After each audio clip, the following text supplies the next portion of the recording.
Hello and welcome to podcast number 64. 64! I'm Gary and today I'm joined by Andy and Ian. What up? What's up, And guys? we're going to be catching up over the recent films and TV shows we've watched before we go over the latest film and TV news.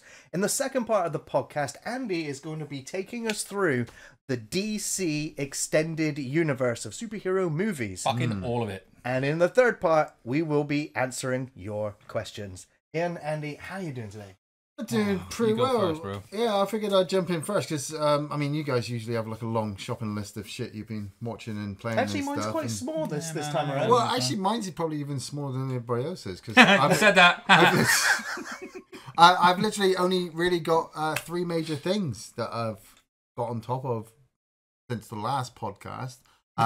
So I'm trying the new thing for the podcast, which is obviously movies, games, and either TV or book. At least one new thing. That's mostly what we're about. And so It's only taken 64 episodes to figure this out. This is amazing. Normally we talk about everything, Yeah. and I don't do anything. But I've been trying to be consistent and stick to certain things. I've been doing shit for 64 podcasts. Movie-wise, I watched The Iron Claw. Nice. Oh, sweet, That was man. one of our main talking points. Yeah, last month. yeah. Don't spoil it, but... No, well, I meant to Oh, get no, the. you know the story, surely. Well, Andy. yeah, but... I meant to get the actor's name. I know I could pull up on my phone, but I can't be bothered. The one from the bear? The one from the bear. There Yeah, you go. yeah. I always forget his name. Same, Keep clearly. remembering to remember his name. It was absolutely brilliant. I know that's very easy for me to say because obviously being a wrestling fan, I've been looking forward to the film as well. But at the same time, difficult to try to translate that kind of story onto the big screen without it being overweighed by certain subjects. Like as we said, it's a wrestling film, but luckily it doesn't focus too much on the wrestling. It actually focuses on everything that's going on at once. And obviously, I won't spoil It's it. the story of the family at the end of It's the a day. character-driven story of the story, family. yeah. And I've got to say, there's a couple of things that really gets me. So obviously, Zac Efron's playing Kevin Von Erich. Yeah. Which is actually the last surviving Von Erich that we have. Yeah. And- Spoilers. Yeah, spoilers to some of them will pass away in the movie. So everything is kind of told from his perspective. So some of it you kind of do have to kind of take with a grain of salt and go, well, how much have they changed this for the film itself? Well, I mean, they removed one of the brothers, didn't They did, and kind of agree with the director's view on that, really, because the tone of the everything that I've movie, seen kind of says it's not. yeah, the tone of the it doesn't movie affect is it. quite low at some certain points. Zac Efron, fudging hell, I'm going to try and keep my swearing down for the first 5 minutes at least. That's the rule. That's the We're rule. going to get demonetized, I'm sure. I of it. probably. Ian's face is on here. Let's demonetize him. Zac Efron at one point, I just couldn't actually believe it was his head on that body.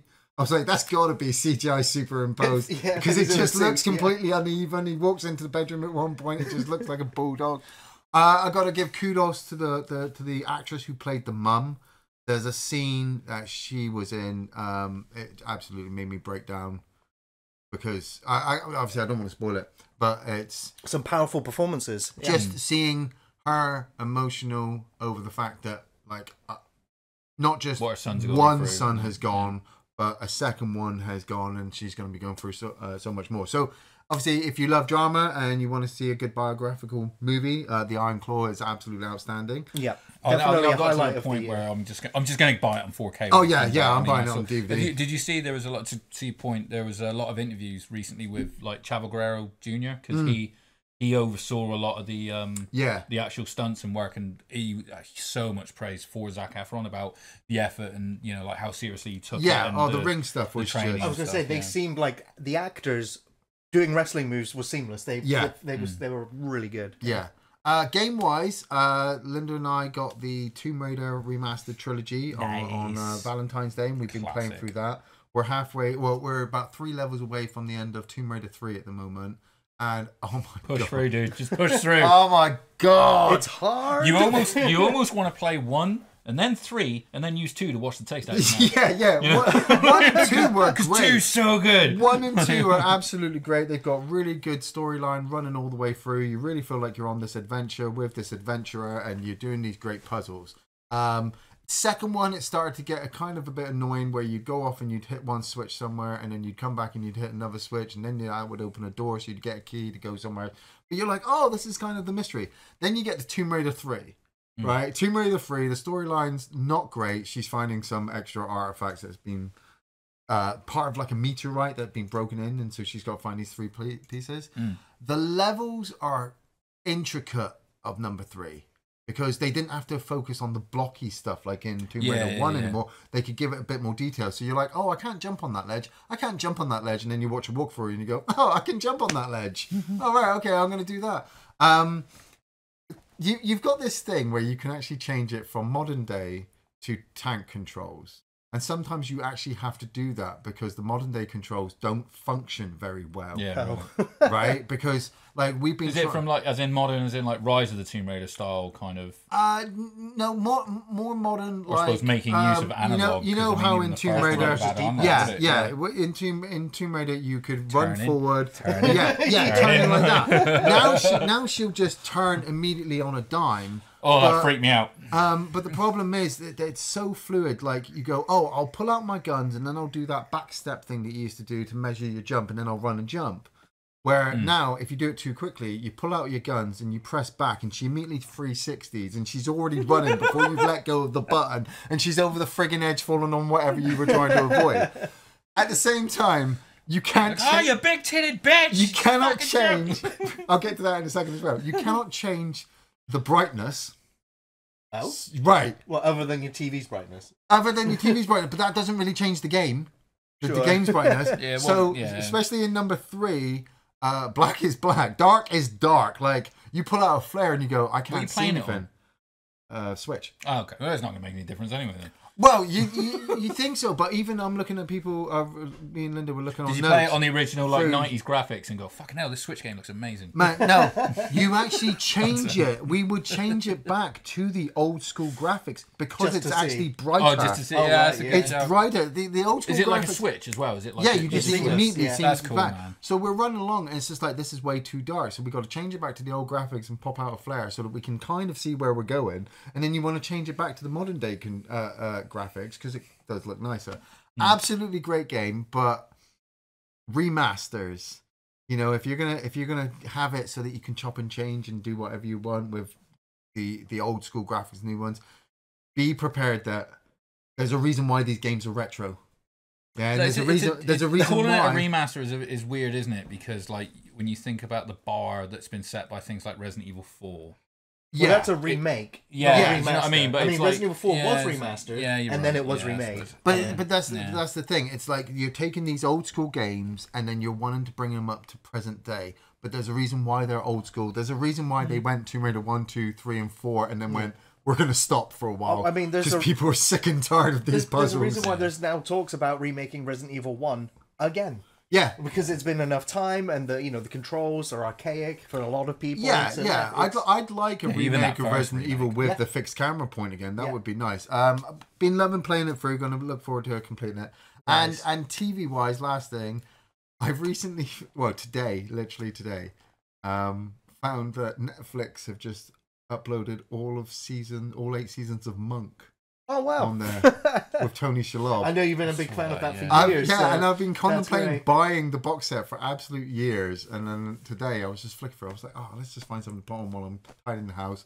Monk, all 8 seasons of Monk. So I've already. For those of us that don't know what Monk is, Ian, why don't you give us a? Monk is a TV detective series, kind of in the same vein as Murder She Wrote and Columbo and all that. And Adrian Monk, played by Tony Shalhoub from like Galaxy Quest, and he's the alien from Men in Black who gets his head blown off a bunch of times. He plays Sergeant Chen. He plays a private investigator who's consulting with the San Francisco Police Department because a few years before his wife had been killed, and he went through a massive anxiety trauma, and now he's kind of got OCD, ADHD, kind of all the different anxiety-induced kind of tics and things like that. Like if he sees a ball of paper on the floor, he will literally have to go and tidy that up and then clean the floor because it's in his mind. When you put him in a murder investigation, which a lot of the time it's a murder, somebody will get killed off at the beginning, and the person will literally stand there and be like, haha, nobody's ever going to catch me. Then the title will appear and you're like, Monk's on your case. Already. Monk will walk into a room and he'll be questioning it, and then it's all of his little ticks and little things that kind of make the person think they're going to get away with it. And then he goes, oh, I've just realised what the big thing was, and it's a big twist at the end. That's the mark of a good detective show, right? You think every detective show, every crime show is the same show in essence, because there's just them investigating a crime. It's always about the personality of the detective and their... Makes it compelling and interesting. You know, what makes them a flawed person as part of what they're doing. You've got stuff. Ted Levine playing Captain Stottlemyre, and Ted Levine was friggin' Buffalo Bill from Silence of the Lambs, and so I thought you were going to go Flubber. It's such a weird contrast. He's the one that's not the Kurgan in Flubber. It's just weird because every time I love watching the show, and it's just fun watching Tony Shalhoub do his whole Monk thing.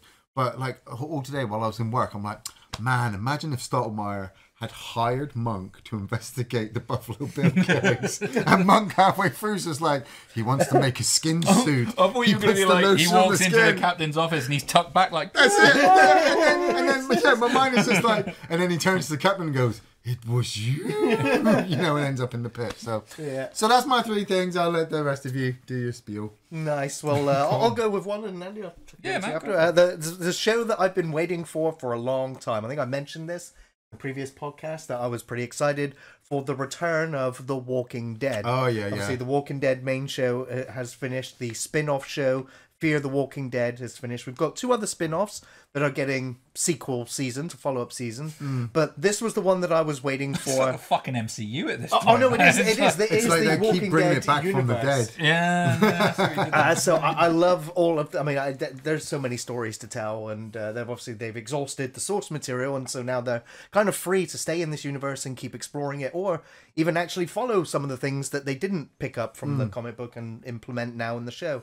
And basically, Rick Grimes, Andrew Lincoln left the show many years ago, and he was going to have like a trilogy of movies. Then the pandemic happened, and then writer strikes happened, and then eventually those films have now become a new series in the Walking Dead universe. And so it's called The Ones Who Live. There's been 3 episodes so far, and I think they've been back-to-back outstanding episodes of television, not just of The Walking Dead.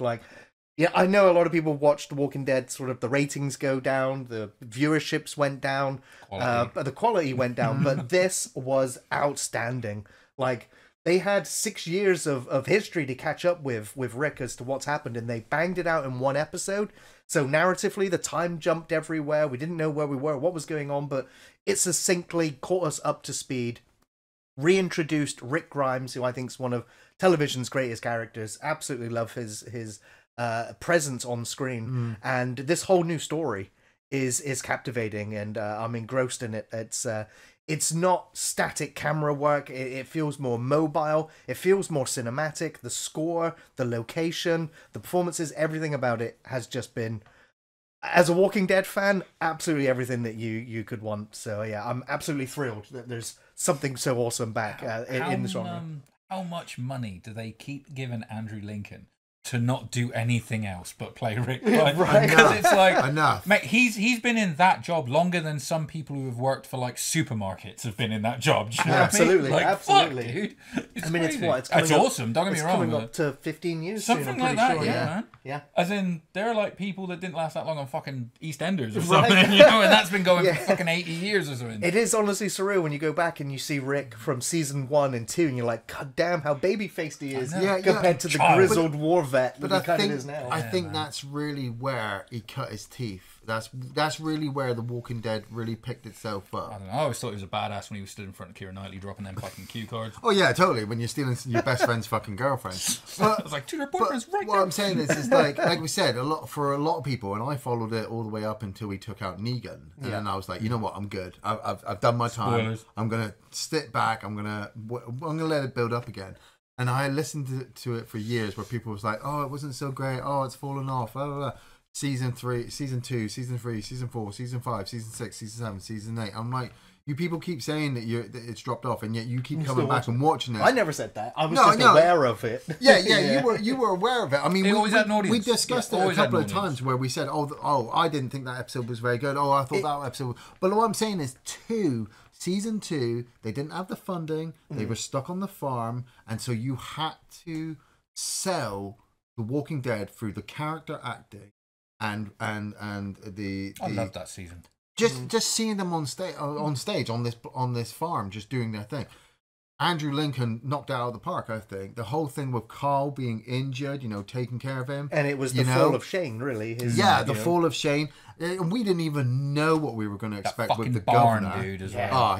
When the governor hit in number 3, we thought, oh my God, this has got to be the end.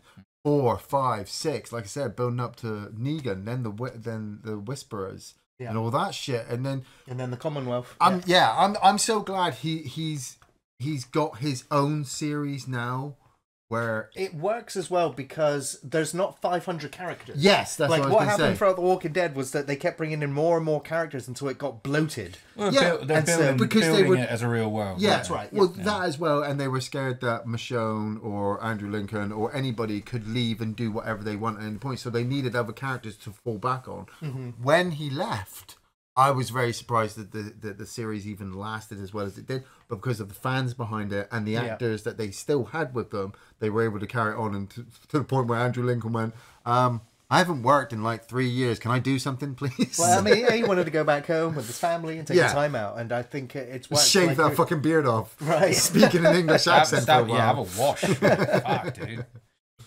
Andy, you got something...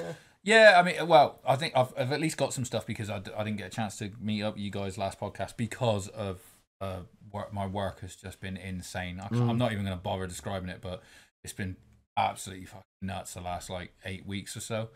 But one thing that I did watch was Mr. Banks versus the Post Office. Oh yeah, I watched talked about it on a few podcasts ago. Yeah, dude, that was amazing. It really was. That is a series that will 1 minute legit make your blood boil, and then the next, honestly, have you in pieces. And it's 100% down to the incredibly accurate and realistic, down to earth performances of everyone in that cast. Toby Jones, man, they're just real people. Yeah. They're just real people with a real problem, and it just comes through the screen so incredibly. And nobody believed them. No, and the government turned against them. And it's it is the fact that it's real and for the most part happened over 20 years. Oh my God, the story was going. It does. That's the best thing I say is that it literally at one point, like at points, had like boiled my blood. I was like grinding my teeth watching it. I'm not even going to talk about it too much right now because I get the feeling next January I'll be mentioning it. Sure. Because it could easily go into my top thing of the year, And again, what was it? 5 episodes? It was about that. Short, wasn't it? Yeah.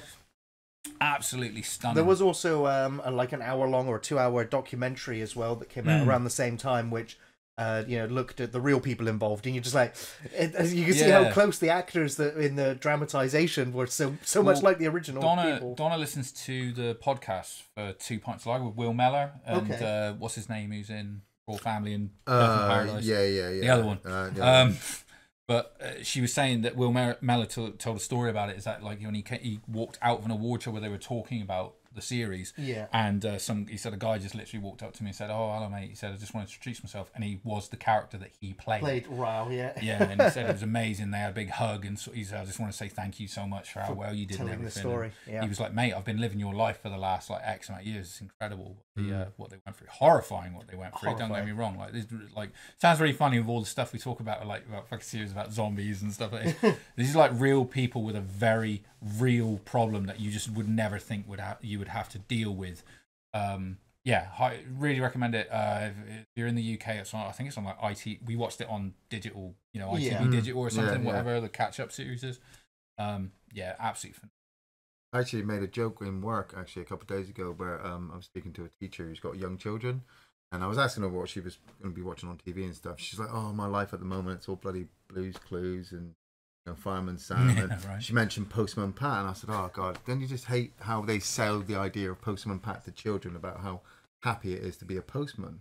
She went, well, after all that, the scandal that they went through, she went, where all that money went to? I went, where? She went, Postman Pat. That's how he got his bloody helicopter and his boat to be able to deliver all his packages. So now we teach the kids to yell at the screen when he comes on, boo, fucking boo, Pat. Piece of shit. So that was one. I'll throw it back to you. Sorry, man. The next thing I want to talk about is Poor Things. This was a film that I've been waiting to see since last year. And it's an incredible tale about the fantastical evolution of Bella Baxter, a young woman brought back to life by the brilliant and unorthodox scientist Dr. Godwin Baxter. Now, this stars Emma Stone, Mark Ruffalo, William Dafoe, and Rami Youssef. And I gotta say, I've not really seen a film quite like this one before.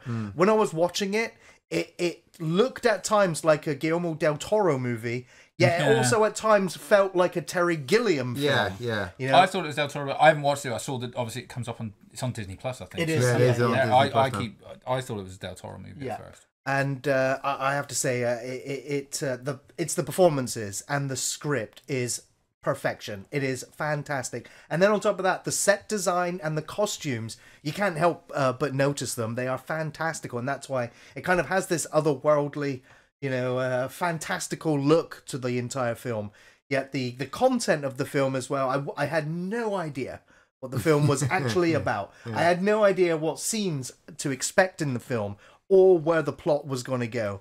But I was so enthralled with Bella Baxter and her journey of discovery that you go along with the ride, and it is one hell of an experience and one definitely to check out. And I know it's kind of like Oscar bait, or it was one of those films. So we'll get to the Oscar news in a bit. But it just seemed like that at first. But because of the buzz around the film and the interest around it, I kind of knew I wanted to see it. But I was kind of glad I remained spoiler free for the most part going into it. So definitely one worth checking out there. From what I've seen of people's reactions to it, it was one of those where I was like, okay, right, I need to not watch a trailer for this.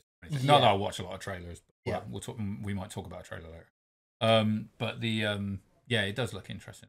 I will find some time to watch that one. So. Yeah. Back over to you, Andy. Let's see. I'll go with gaming. Actually, I will. I decided because I didn't know what kind of time I had for any kind of gaming, and I think the only thing I'd been playing previously, before I got so busy with work, because I work from home and the office, I'm back and forth everywhere. So gaming sort of backseat. I'd been playing through the God of War Valhalla update. Nice, right? Which was fun. It kind of blitz around on it really. But I decided I was just going to replay something, so I've been replaying through the Gears of War series. Okay. So I've done it chronologically. The actual good series. Well, was it? I had to start with Judgment because that's chronological. It's a bad place to start. Well, yeah. It's interesting. Do you know what's funny though?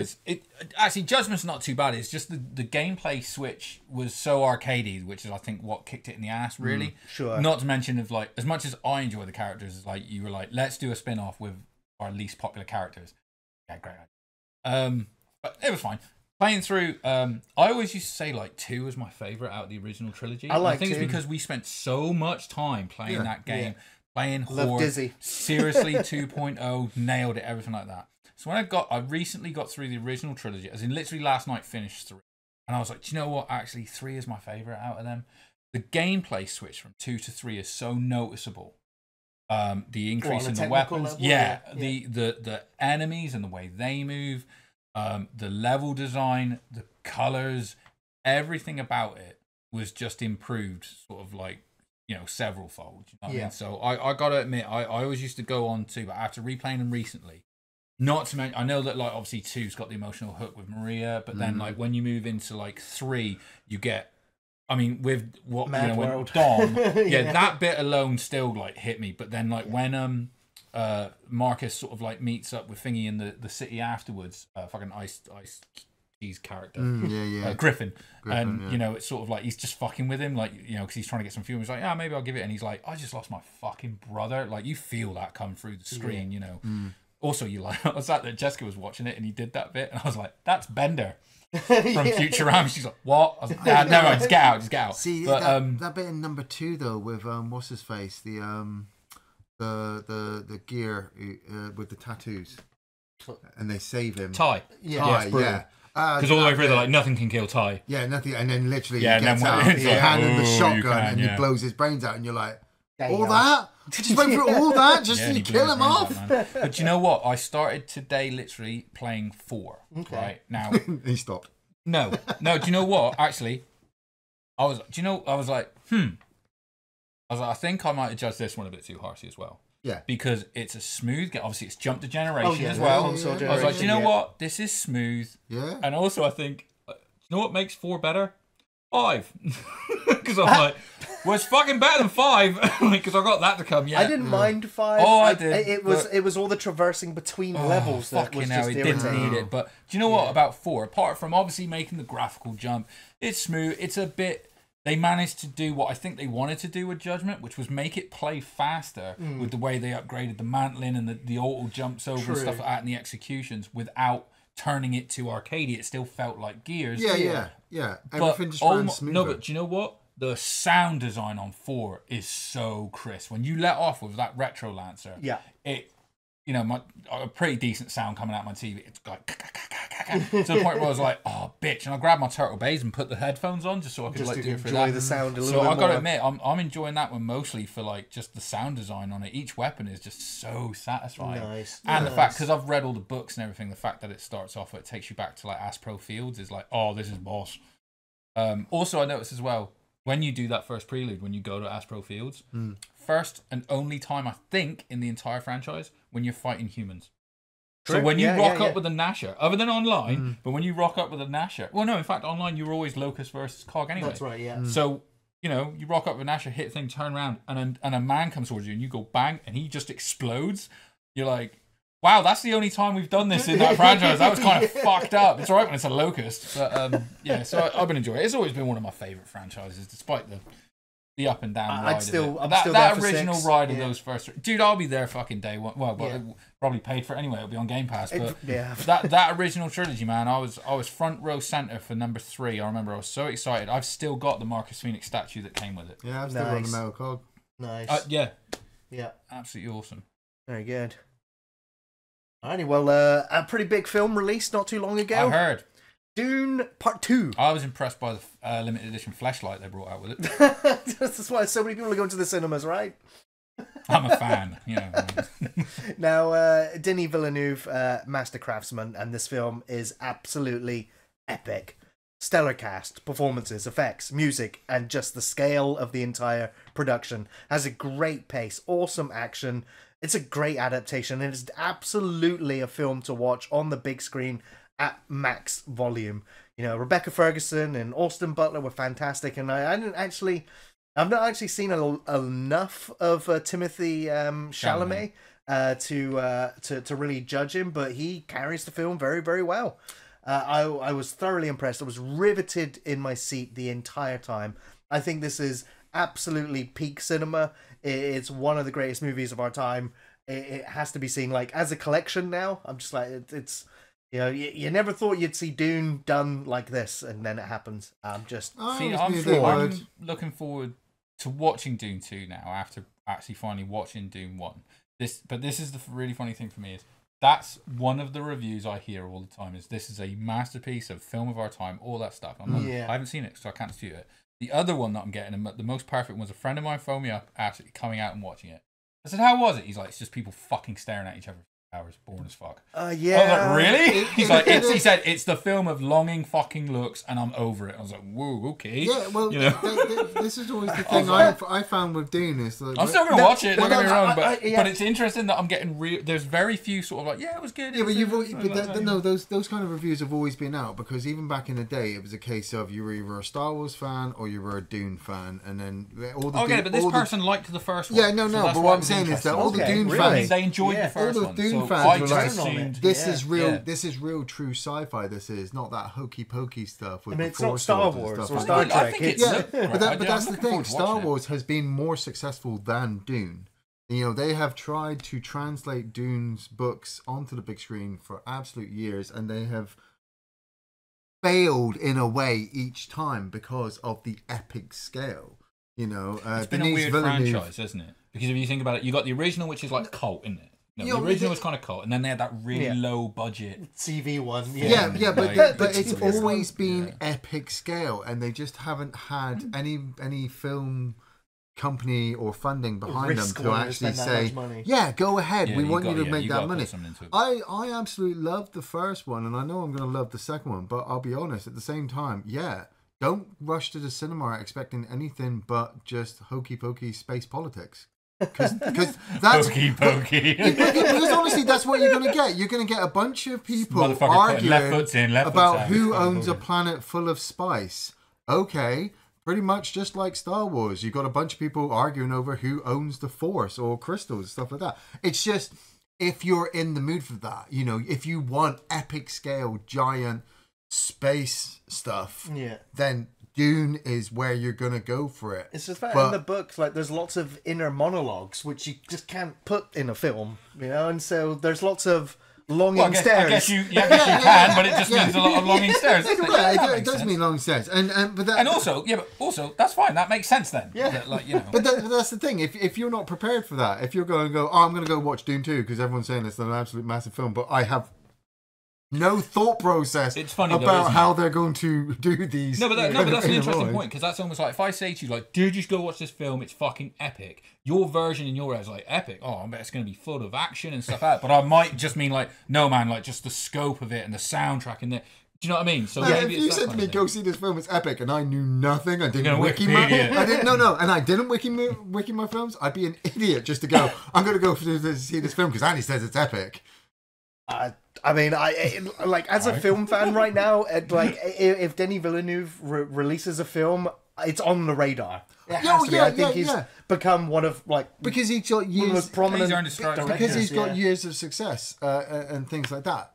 With Dune, it's success. I think he should stop and give it time to probably not gonna happen. settle down. No, I think Well, he, between think book he 1 and should. 2, there's a 12-year gap, so maybe. Yeah, but he should stop for a little while and let Dune 1 and 2 kind of just be absorbed by the populace. Let it go to DVD and streaming. Let people watch it at home, because not everybody can go to the cinema. You know, not everybody wants to watch on the big screen. People want to enjoy it in their own little world. Absolutely, yeah. And then once that success dies down a little bit, then start production on translating the rest of the books.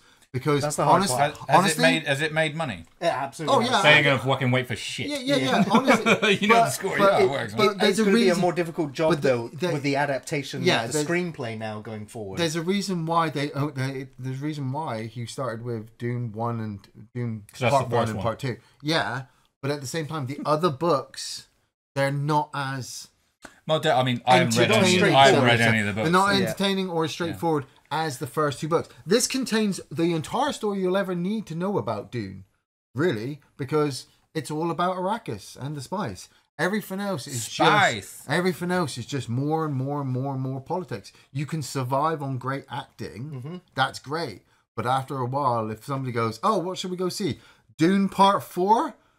Dune 4 Part 2? How long is that? 3.5 hours. Oh, how long are they going to be staring at each other again? Hour and a half, mate.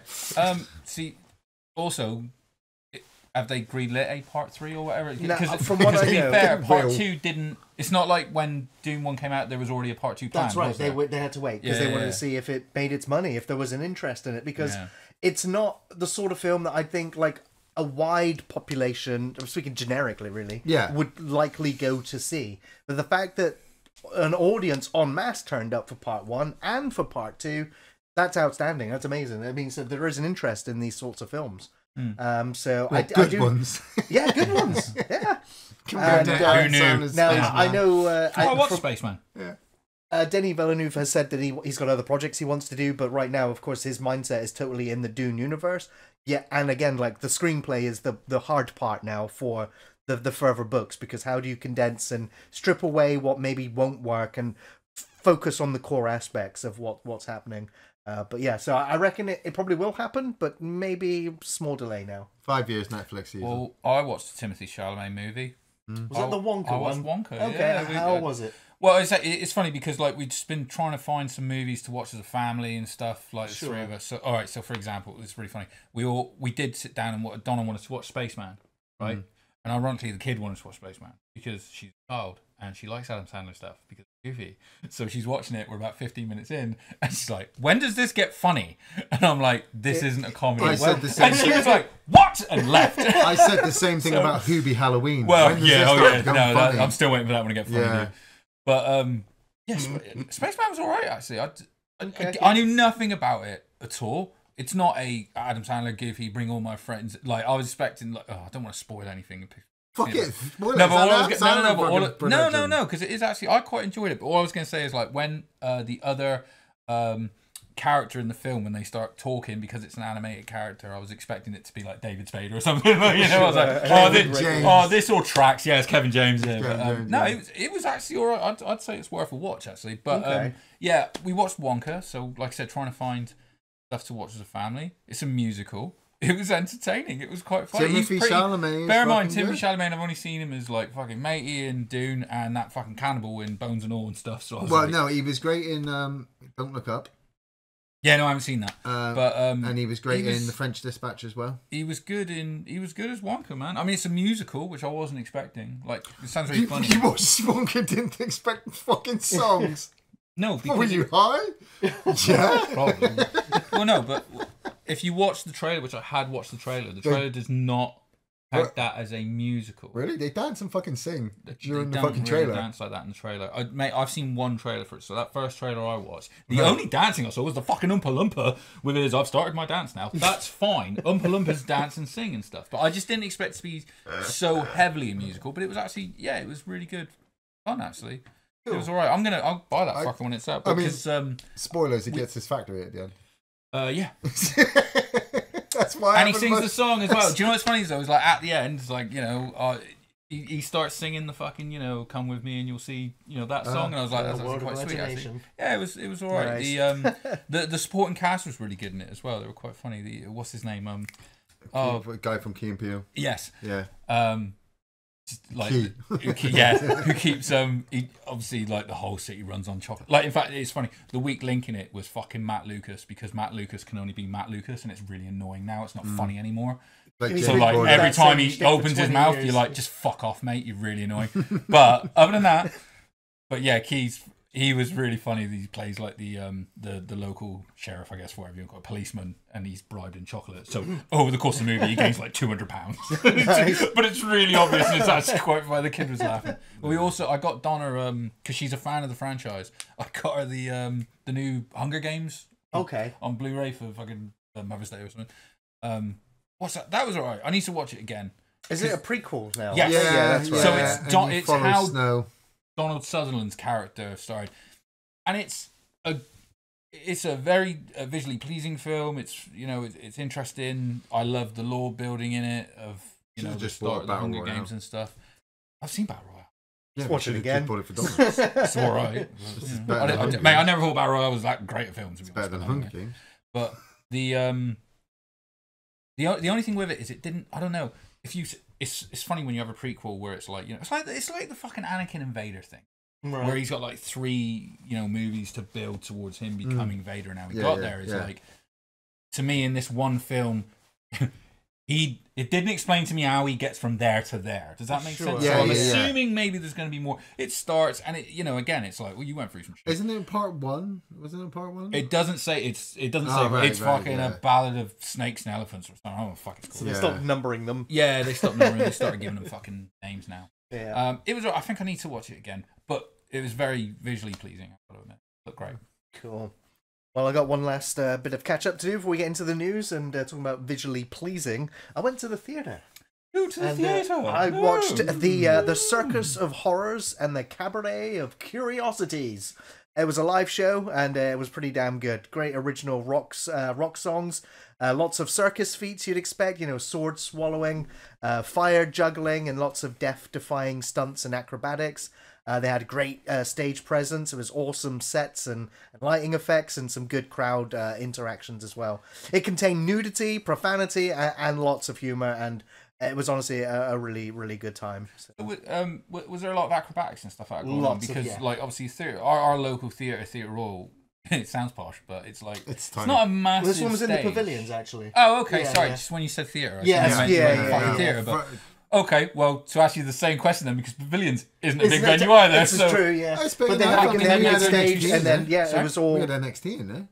yeah, and it wasn't a big room. That's what I'm saying. It's not. It's not a big arena. It's like big enough was for it us. 3,000 fucking people you can get in That's there? right, If yeah, that. yeah. So it's not a big stage. But so I'm it just was thinking, did sold they make out good as well. use of? It was full. Yeah, So, they made good use of the setup. Didn't they? Absolutely, yeah. And of course, there was lots of walkways as well, so that they could move around the audience a little bit. But yeah, just some of the feats they performed, walking on swords. Like I said, some of the crowd interactions. They just had good energy, and obviously they had this rock riff that carried the entire production. So there was fire and all kinds of effects, and it all had that horror theme to it. Like you're going to the freak show, and so yeah, it was wild. Yeah, That's awesome. Really good fun, and they're obviously traveling up and down the country as well. So if you're in the UK, you might be able to catch them. Gary Book walks, of Mormon's coming down. I was trying to get tickets for that for the theatre. I want to go see Book of Mormon. Gary walks in and goes, "Man, this place is a freak show. I'm home." Yeah. Yep. Alrighty, well, let's get into some news, shall Sitting we? there with his dune bucket. Do you bring popcorn? What? Well, I mean, Added sandpaper in just for the circus extra and curiosity, feeling. so it would have been at home. Yeah. Alrighty, on to the news, and the first one that we need to cover is the Oscars. Oh yeah, just that had- happened again, didn't it? John I Cena mean, took some his of us clothes off. don't really give a Anyone flying watch it? F. No. I saw John Cena take No. his clothes off and Yeah. breaking. Oh no, that was the TV one. I Breaking saw Bad someone people like the were report complaining. like it was a hazing by Hollywood elite. I'm like, yeah, get the dude who made his living in small shorts, half naked in front of arenas full of people to take his clothes off. That'll show him. Yeah, Right. You yeah. fucking idiot. John Shut up. Cena looked like he was well uncomfortable. Also, the for fact it, that he's so. like walking around, hi, I'm fucking ripped better than anyone Yeah, else in yeah, this room. yeah. Oh, I'm so embarrassed. I'd have it. been like, I don't even want to use the envelope. I'd show my dick as well if I looked like that. Jesus. So Oppenheimer, it won big. Yay. It brought home Well, like, we 7 didn't Academy fucking- Awards, and it was also Nolan's first as Best Director. Yes, it was. I saw a great meme afterwards of sort of it says like Oppenheimer wins 7 Academy Awards. It just said Japanese people in heaven, like. Yeah. And then Godzilla Minus Zero stood God. there going, Oh, mate, that's special still effects. Dude, Yeah, that's it's awesome. still won. Yeah. Cillian Murphy and I Robert love Downey Jr. won Best and Supporting Actor, and also the film won Best Picture, along with Best Original Score, Cinematography, and Film Editing. So it literally sweeped the Oscars. It's a fucking great movie. Yeah, absolutely. It was on both of ours, I think, was Yeah, it? Yeah, it was in the yeah. top 10. You for reckon sure. Nolan just went home with his Oscars and just started throwing them at the floor? I fucking knew I was a good director. I fucking knew it after fucking all these fucking films. Well, no, do you know Yeah, monetization. To be fair, he did an interview the other day where he was actually like, I quite like the Fast and Furious franchise. And I'm like, you're a weird guy, Nolan. But yeah, Poor Things also received 4 awards, including Actress in a Leading Role for Emma Stone, along with Production Design, Costume Design, Makeup, and Hairstyling. I saw that it won before I knew it was out. I was like, has this even been released yet? I- I was, Yeah, it came out ages ago. I in America. realised, It's such a delay. That's it. Yeah. I looked it up earlier and I realised when I first saw the trailer for Poor Things and realised who the director was, I knew it was going to be good before Okay. the hype came out because it was done by the guy who did The Favourite. Right. And The Favourite with Olivia Colman Yeah. and Rachel Oh, right Weisz and Emma Stone as well. Was just absolutely outstanding to watch. And so knowing that the director was coming again with did Emma she get- Stone to didn't do Olivia this. Colman get the did she get Yeah, the she got Oscar Best for that Actress, one, right? I think yeah. so as well. Yeah. I just knew that whatever Poor Things was going to be about was going to be great. And it's just like, oh, here you go. I was like, I knew, yeah. Davine Joy Randolph also won Actress in a Supporting Role for her part in The Holdovers. Nice. So again, I it was need one of to my watch favourite that. films. I know, I need to watch So- it. Giamatti's fucking awesome. Yeah. I think it's his career best, Yeah. without a doubt. The Zone of Interest won 2 awards at the Oscars, winning Best International Feature Film and Sound. Barbie actually won an Oscar. I mean, Barbie may have made more money than Oppenheimer, but the Oscars only got But one. it's the gold statues that count, mother. Exactly, but Does this it? one actually went to Billie Eilish. So, Yeah. but I did see Ryan Gosling's performance of I'm Just Ken, Just Ken. when Slash comes out, and I was like, I got a lot of time for this. This is good. I like this. Yeah, it was fun. The kid was going mad for it. nice. She's like, did it win? I'm like, did it fuck? The Boy and the Heron won Best Animated Film, and Godzilla Minus One won Best Visual Effects. And then, yeah, of course, there was John Cena naked. I love. I didn't see it. I do love that Godzilla Minus One won Best Visual Effects. That's just Yeah. There was a standout part of the film. Go on, let's do Okay. it. Come on, So- you want to demonetize something? Yeah, okay. Andy oh, might be getting ready hold for a on. rant here now. This news story. This is different. This news story I had prepared before the trailer dropped, so we could have moved it to the trailers, but I'm going to keep it in the news. Now, The Crow remake revealed its first image of Bill Skarsgård in the iconic role of Eric Draven, and now the trailer has dropped. This film has been in limbo for 15 years, and after the reaction to the image, I kind of wish that it had stayed in limbo. Rupert Sanders is directing this one. This is the guy who did Snow White and the Huntsman and Ghost in the Shell. And he's directing this remake based on the graphic novel by James O'Barr. Wait, hold on. The director of The Crow did Ghost in the Shell. Yeah. I don't even have to try hard with this one. The film's due out June 7th this year, so we don't have to wait much longer. Now, the original film's director, Alex Proyas, said back in 2017 he thought that the idea of a remake of The Crow was incredibly disrespectful to Brandon Lee, and he thinks that it should never be made. He also recently reported on the Eric Draven image that released, saying, looks like Eric Draven's having a bad hair day. But he also then got lots of angry comments, and he went, look, just go see it if you're excited about it. I don't want to take anyone's joy away. God knows we need all the joy we can in life right now. So that's his stance on it. But then, since then, the trailer has released. Andy? What were your thoughts on the trailer? Florida man with the dragon tattoo. So anyway, fucking hell, man. All right. So yeah, I mean, I saw the image as well. This is my big problem with it. For one, I will say, like, all you had to do was just not fucking use it as Eric Draven and Shelley.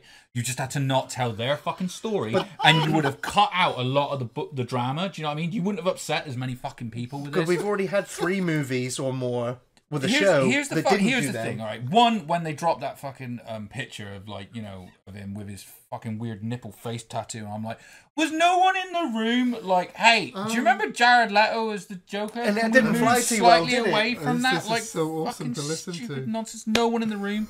Here's the thing: it's like I loved the Crow comics, sort of like growing up, and it was one of those where I really liked the art style of James O'Barr's comics, like the sort of like the gritty, scratchy.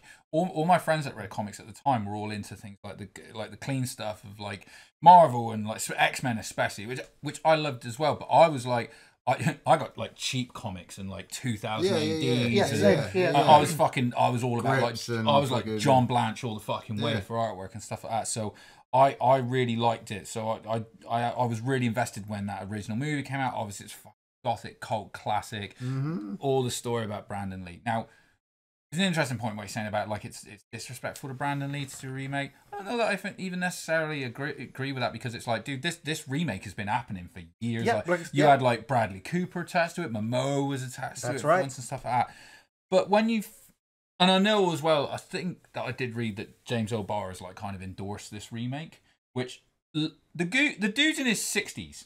So I'm like, do you know what? Is he getting paid? Yeah, like if they're gonna fucking It's like John drop a Carpenter's sack like, of money fuck with a dollar sign on it on his doorstep, good on him. Take the money and say, yeah, it's great, you should go watch it. Fuck it, you know, enjoy your retirement, man. You gave us enough. But what really pissed me off again, other than everything about it, is one, the trailer showed the entire fucking plot of the movie. Have you watched it? Yeah, I'm waiting for you to finish, because this is gold listening to you at the moment. I don't know why he looks like he should actually be one of the villains from the original, Right. like for a start. Because they're trying to sell it to a 2024 That audience. audience. So, But- you know. Dude, it's just like the trailer shows the entire fucking thing. They've lost the gothic soul of the movie. They tried it. I was like, is this fucking? Are they on the John Wick? Yeah. Like scene. Yeah, Absolutely. It fucking looks like they Absolutely. I was like, because he's it's like just they standing there put taking John the Wick bullets. and the Crow into an AI fucking bot, and Yeah. that's what it gave you. Is that? I mean, fucking it's trailer. Absolutely Skarsgård's agreed. got- That was my first thought, and I was like, well, at least like John Wick's not having to hide behind a freaking pocket of his jacket while shooting his gun. And it's like, The I Crow like just takes the shots. Skarsgård. I was like, I like Skarsgård.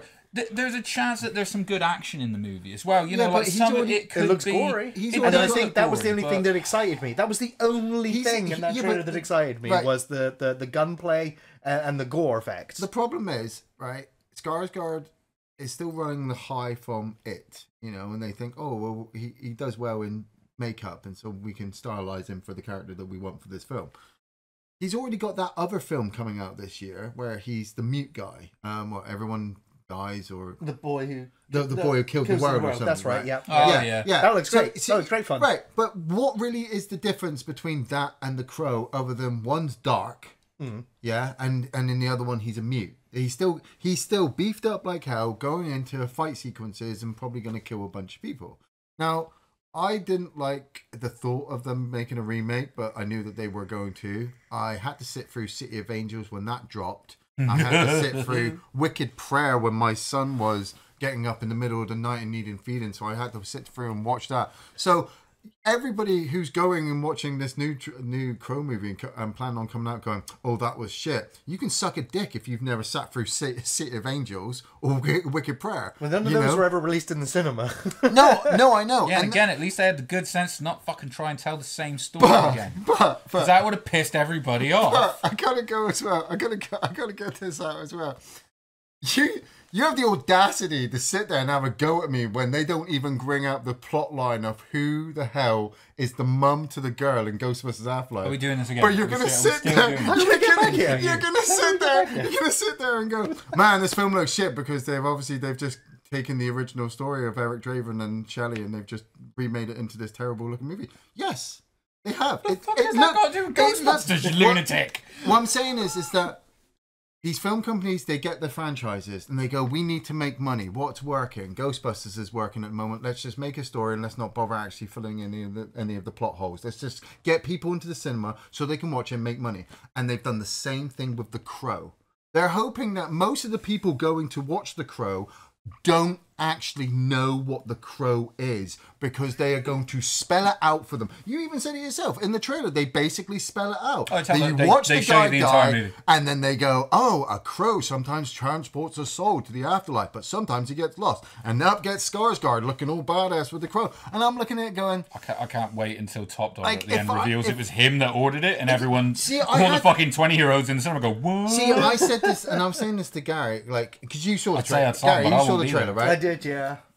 What was missing? I was trying to bog through my head what the trailer was missing and what was going to be missing from the film. Of Alex Proyas's visuals. Not just that. The sound of the ending of the original soundtrack of the original was so good. Sublime. It's one of the all-time great movie soundtracks. The ending of the original Crow. Spoilers if you've never seen it, but suck it up. It was 1992. The ending of the original Crow is so good because he turns human when the Crow gets injured, and the only thing he's got to defeat the bad guy at the end is the 27 hours of pain that Shelley went through, that Ernie Hudson's been carrying around in his head all this time, and Eric is now carrying it, and he hands it back to Top Dollar. Plus that big weather vein he rips out. He fucks him up with that. So no, he doesn't. No, he doesn't stab him. He just falls on Gargoyle. He falls on the Gargoyle. That's true, yeah. But that's what I'm saying. How you're even going to beat that ending in this new one? They're not. They're not. And even if they try to replicate, I can probably tell you what's going to happen. Halfway through, the Crow's going to get injured. Dude, it's the same exact plot. Of course you can. He's going to. Yeah, but he's not going to have that. He's not going to have the power, because they'll go, "Oh, we can't really copy that." Dude, in the trailer, they've copied everything else. I'm sure he'll have that power. Don't worry. But I reckon he will go to die, and then the girlfriend will meet him in the afterlife, and she'll just give him just that gentle push that he's able to come back for one last push. You mean Deadpool 2? And defeat the bad guy. Yeah. He'll defeat the bad guy, and then he'll die and go off. And what the trailer is missing, what the style of the movie is missing, is what Brandon Lee brought to that character. We can say the music, we can say the gothic look and all that kind of stuff. It was Brandon Lee that brought the Crow to life. And it's career performance actor, for him, obviously. Every actor has been trying to replicate that in every single movie since then. It's the same thing with The Dark Knight, with Heath Ledger and his Joker. Every Joker after that is at least trying to be as anarchistically as Heath Ledger's, but you can't, because Heath Ledger brought something to that. Yeah. So The Crow is going to be a Netflix I'm expecting movie. The Crow to do middling numbers, but critically, I think it's going to suck. Yeah, absolutely. I feel bad for Skarsgård, but luckily he's got that other film coming out at the same time to make the bank back. Alrighty, well, let's move on to the next news story. Scream 7 has some more news coming. Yeah, I fucking saw this the other day. This time, not reporting back. more cast departures from the franchise, but a return. Neve Campbell is now back. It's just her in it, isn't it? Like, Pretty much, the right? only Everyone member else of the is left. cast, yeah. But Kevin Williamson is also this time going to be directing Scream 7. And if you don't know, he was the original writer for Scream and has been the producer of the entire franchise. Okay. And he said he's very happy and proud to say that... Well, Neve Campbell said that she's very happy and proud to say that she's been asked in the most respectful way to bring Sydney back to the screen, and she couldn't be more thrilled. She also said, well, actually, I could. While I've been so incredibly lucky to make these films with both the master of horror, Wes Craven, and the wonderfully talented Matt and Tyler team, I've dreamt for many years how amazing it would be to make one of these Scream movies with Kevin Williamson at the helm. And now it's happening. He's going to be directing Scream 7, and this was his baby, and it's his brilliant mind that dreamt up this world. So... yeah, I don't know whether Scream 7 will be the final chapter in the Scream saga, but... Good news, though. Yeah. That was some good news. That was some good news, considering it's been nothing but bad news. Yeah, but who's going to be the bloody killer? I still think What Sydney can is due Sydney? a killer role. Yeah, Sydney. Right, so I predicted it for 6, but she So didn't Sydney turn up. comes back. They're going to show it that she was the killer all along. They're going to Yeah. make her wear a backwards baseball cap, Yeah. so we know she's younger. So bad. She was actually involved in the killings all the way, Yeah. up to from the second one onwards. I just remember. I remember sitting in the cinema at number 3 on my own, watching it, going, "It's that guy," and then it being that guy an hour later, and me going, "That's it. I'm done with this franchise. I'm done."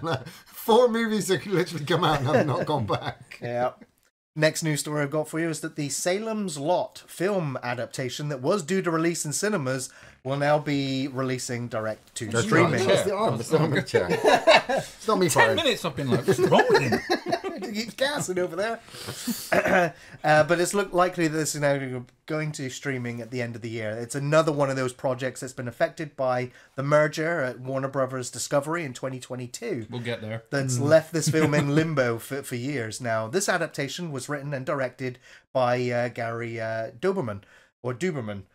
He was the guy who wrote It and Annabelle Comes Home. Oh. The film's going to be starring Lewis Pullman. Is that what the sequel to Annabelle was called? Legit? Annabelle Comes Home? Yeah, It's yeah. fucking adorable. It's actually... I didn't know that. It's actually one of my favourite Conjuring movies because it's so... I haven't seen Don't the ever- It's film. so over the top. How It's can so silly. How can you make it sound as that? It's my favourite Conjuring series. It's like this. It's not. Such a It's just bad one of my series. favourites in the Conjuring It's movies. such a- Probably my second favourite of the I'm whole I'm franchise. series around of Conjuring, films. actually. It's Yeah. guilty pleasure time, I think. Yeah, Conjuring. yeah. And now Stephen King has also had this to say about the film as well. He said, "Between you and me, Twitter, I've seen the new Salem's Lot and it's quite good. It's old school horror filmmaking, slow money. build, big payoff." And he said he's not sure why Warner Bros is holding it back. He said it's not like it's embarrassing or anything. Who knows? I just write the effing things. It's So that is such like, if I was the director, I'd be like, oh, that's so going on the DVD cover. It's like, it's quite good, Stephen King. Yeah. It's quite good. It's such a non-committal like. Yeah. Do you watch it? Yeah, it's quite good. It's like, It's I'll not- wait for it's DVD, not, mate. It's not embarrassing or anything. So yeah, it just seems like, we had the wave of Stephen King adaptations back in the theaters again, and now they're going direct to streaming because the quality has probably dropped off considerably. But So- Salem's Lot, I mean, the original TV adaptation, I still think is pretty haunting. Right, but so they're basically just doing what they did before with Stephen King. They're releasing all of his major like movies straight to into TV cinema, again. and then all the other ones are I straight to can't TV. remember anything Make about the original Salem's Lot. So long since I a watched guy and a kid go to a Other- town. other than- Vampire turns yeah, up. other than He turns the the whole town into vampires. They kill blue everyone. face, pointy teeth. I mean, yeah. Salem's Lot means more to me now because of one of the central protagonists, Father Callahan, who ends up turning up in the Dark Tower series and has a prominent role there. So for me, Salem's Lot, it becomes more important with the whole extended Stephen King universe. Cool. Yeah. Well, speaking of extending universes, Final Destination Bloodlines has now officially, after all these years, started filming.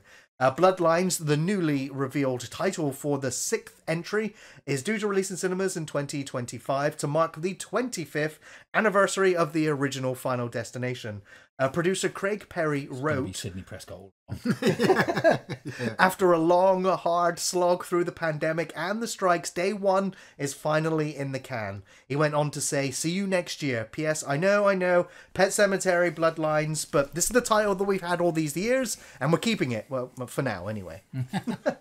The Final Destination franchise creator, Jeffrey Reddick, gave some interesting updates on the film too, and he said that the 6th installment is a true Final Destination movie, What does that But- even mean?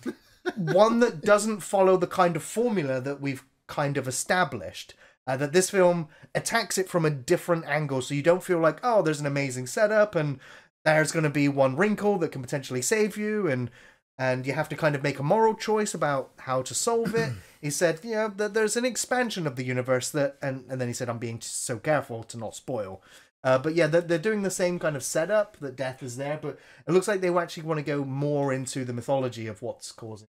So it's not going to just be another iteration. It's not just going to be the same as 2, 3, 4. Yeah, what they're wanting to do is they're wanting to start off something new so that they can try to make something to explore in future movies too. But they don't want Everyone to wants give a it away. universe. Tony Todd is back and apparently has a much more prominent role this time around. Man, I would... He's going to play Venom. I would piss myself if he's actually like there every time something's about to happen, and it kind of builds into the fact that he narrates is kind of Dave. He narrates it, but in the way that Jonathan Frakes used to on that fucking, is it real or not program, where he's like, Tony Todd rocks up and he's like, oh, the logs on the thing gonna kill him? And it don't. He's like, not this time. He does that just all the way through the movie. Take my money. Yeah. Yep. Take your money for that, not the crow. Man, what I just pitched was better. Not by far, but yeah. Spinal Tap is getting a sequel. Yes! And I can't fucking wait. This one's Did you gonna see go- the picture? I have, yeah. Oh, mate. This one's going to go all the way up to 12. Yes, bitch. Why is that started- not the tagline? They've started shooting with the original plan was to have the film out this year to mark its 40th anniversary. The original, though, due to delays and strikes, director Rob And The Crow coming Reiner out. is just excited to have the cameras rolling again.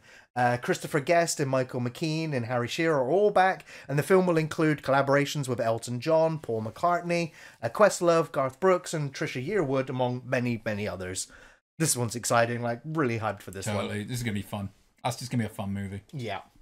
The Batman Part 2 has now been officially delayed to 2026. More shuffling and things going on behind the scenes at Warner Bros. Discovery. Several other films actually have also been pushed back. I just thought I'd bring up the Batman as Who one are of the them. Warner Brothers anymore? We'll get to that in the next part. Yes, indeed. Yeah. Yes, indeed. Yeah. I know they haven't got their sister Dot there. I was going to say it's not the guys in the in the tower anymore. Yeah. Now, here's an interesting news story. Job of the DCEU. Whale 4, an adaptation is now in the works with Brian Duffield. He was the guy who directed No One Will Save You. Duffield was also the I like writer that film. for The Babysitter, Love and Monsters, Spontaneous, and Underwater. Oh wow! So yeah, Wow, it's he's up and got down. like. Yeah, I up really and like down. No One Will Save You. Love and Monster. I didn't get on with. I before. loved that, and The Babysitter. Underwater. I also really enjoyed I quite that enjoyed one. Underwater. Yeah. I've got to admit. Oh, The Babysitter actually I did like. Yeah, and the sequel. They as did a well. sequel. Yeah, I was gonna say yeah. That was... So now Whale 4, the novel, which released last year in 2023 by Daniel Krauss, was selected by Bloody Disgusting as the best new horror book of the year, and it was described as The Martian meets 127 hours.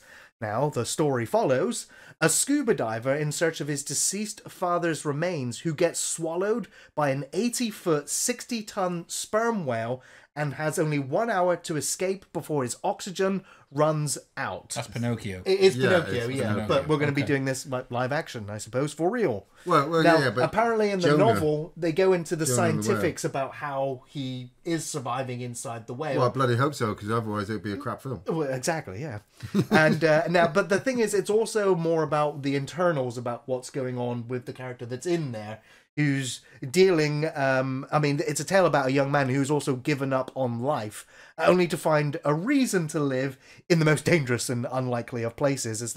In the book, it explores his trauma, his history, his relationships, and he's kind of facing all of that whilst he's in the belly of the whale. So it's psychological horror, it's emotional, it's trauma, and it's horror. So yeah, so hopefully the adaptation does well. You're gonna be so pissed when at the end it turns out he just cracked his head and he's on the bottom of the ocean, so he's never in the whale. I can't wait for people. Like that fucking shark movie all over again. Just knocked his fish tank over. Yeah. I can't wait for people to start. I can't wait for people to start complaining that Brendan Fraser's not in this one. Yeah. I thought it was a sequel to The Whale. Well, here's a news story for you, Ian. Oh, The Halloween series, as we knew was going to come forward, is quickly moving along now at Miramax. As in TV series. The TV series. The head of Miramax has confirmed. We knew this last year, but it is official now that this is now a reboot of Halloween. It's not a continuation of any of the timelines or other reboots. They're starting again from the beginning. Mark Helwig has also stated that the foundation of it is the original film, the John Carpenter movie. The characters of that film, and perhaps a group of characters that we haven't really focused on that much in recent film versions, or even in a number of them. They said we're on a fast track. It's a big priority for us. We've had lots of exciting conversations in recent months with a number of really talented people, and I think we have a pretty good idea of where we're going to be going very soon. We're hoping to lock down the creative team very soon. I'm kind of, I gotta admit, I'm kind of getting a little bit bored of all this now, actually. It just seems like... After 13 movies and several reboots... He's already dead. Not just Halloween, though, but it just seems like all we seem to be getting is, oh, these directors have taken this really old school idea that hasn't been remade in like 20, 30 years. They're going to remake it, and they're gonna try and tell us a new story from a new angle with some new people, but also stick to the original stuff that we already know, but just dip into the new stuff so that just in case you like the new stuff, we can get a franchise out of it and try to make more money of it. But we're not actually going to last out from the sequel of whatever we make, because you'll get bored after the third or fourth one, and we haven't got the money in the...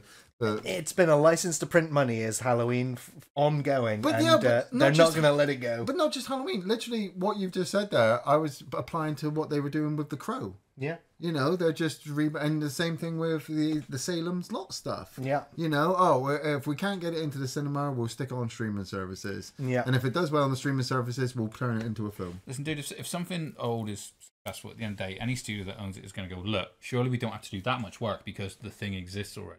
People know it, so let's see if we can just rinse it, and then hopefully it will lead somewhere. We need to hold on to the contracts for a little while. So let's make a new Halloween, but we'll turn it into a TV series. So much like most TV series, the first 6, there'll be 6 or 8 episodes. If it was just to hold on to the fucking contract, I'd make it animated, Right. like real fucking weird cutesy animation of Michael Myers and stuff. Just like at this point, Saturday morning cartoon. Totally. Well, speaking of holding on to contracts, here we go. Saw 11 is now going forward with the aim to release on September 27th this year.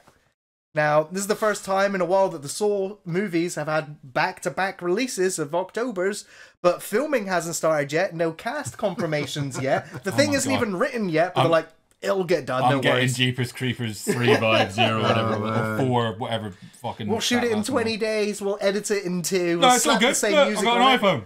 It's good. So yeah, I mean, who didn't see that coming? I saw it coming. Now, here's something I didn't see coming. And this is a news story that I am absolutely elated about. I was literally just searching the net the other day for any news on this like unresolved story. And then I literally got, it was on the front tab this morning. Snowpiercer's unaired season 4 now has a new home after it got cancelled by TNT over a year ago. It's now been confirmed that AMC has picked up the rights to Snowpiercer, and they're going to be streaming the first 3 seasons later this year, giving everyone a chance that obviously never managed to catch those seasons before they release the 4th and final season next year in 2025. Don't know yet in the UK where we're going to be able to watch it, but at least it's going to be available on our computers. We don't know where we're going to be able to get hold of this unknown film. I'm stoked about this because I've loved Snowpiercer. It's outstanding television. NordVPN, great performances. Love the concept. Love the original movie. So with it ending in limbo, the thing that hurt the most was that it was filmed, edited, polished, complete, and that's when they went, store it, shelve it. I felt the same about Batgirl. Did you? We'll get there. Fair. Sounds like the same thing, though, doesn't it? Almost sounds like sounds like the same thing. Yeah. I got 1 film trailer. There would have been 2. We discussed The Crow already. But did you know there's a new Nick Cage movie coming out? Yeah, there's like 3 of them. There's always a new Nick Cage movie coming out. Jesus Christ. Is this the one where he's writing the book and he's in people's dreams? No. Oh, it's the other one. Sorry, This is the other one. This is Arcadian. The new Nick Cage movie where he's fighting werewolves this time in a post-apocalyptic creature feature where he raises his 2 sons to survive and defend their home from the monsters that come out at night. Oh, wow. This sounds as exciting as, what was that Ghostland one that he was in? Ghostland? Yeah. I think this is already like probably tipping the award for the most hardest Nick Caging in a Nick Caging movie. He's going to Nick Cage hard. I reckon. But the thing this is, could win the award. From what I've read of the synopsis, though, Nick Caging. Nick Cage is going to get taken out early on, and then it's going to kind of be like was that the Will Smith one, where his sons are going to be running around. Please let him be like a Jedi ghost. Oh, well, yeah. It'll just be flashbacks. They'll be all the way through, and he'll just be coming back in flashbacks, telling them.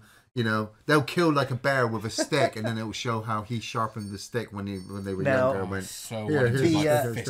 the film's already showing at certain film festivals, and what's getting the most buzz around the film right now is the creature makeup effects, and that they're practical as well. Oh, sweet! So that at least is something that I'm interested in. And I'm saying werewolf. I don't actually get to see. You see glimpses of it in the trailer. A fucking practical effect where a lot of this. Yeah.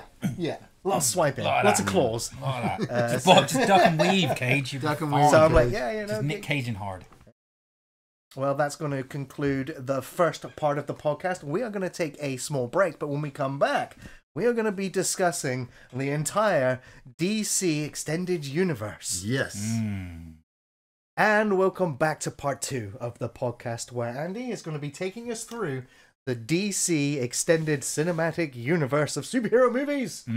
So we were talking about this for a little while, weren't we? About doing this kind of discussion as the DCEU, as we know, it was kind of wrapping up with the recent Aquaman movies. That's right, yep. We thought, right, perfect time. We're going to sort of have a little look into what happened there with the DCEU. What did happen there? What we're going to do is we're going to talk about it from a kind of perspective of I'm going to go through like a brief part of everything that was kind of happening at the time. Yeah, we're not starting. It represents, we're not starting right from the very start of the superhero movies. We're starting from. We are talking about the DC Extended Universe, DC... which starts with film-wise Man of Steel in 2013. Yeah. Yes. So we're going to talk about that, and then obviously I'm sure we'll bring it around to everything that happens there. But with everything that happened recently, we thought, you know what, perfect time to see, what went right, what went wrong.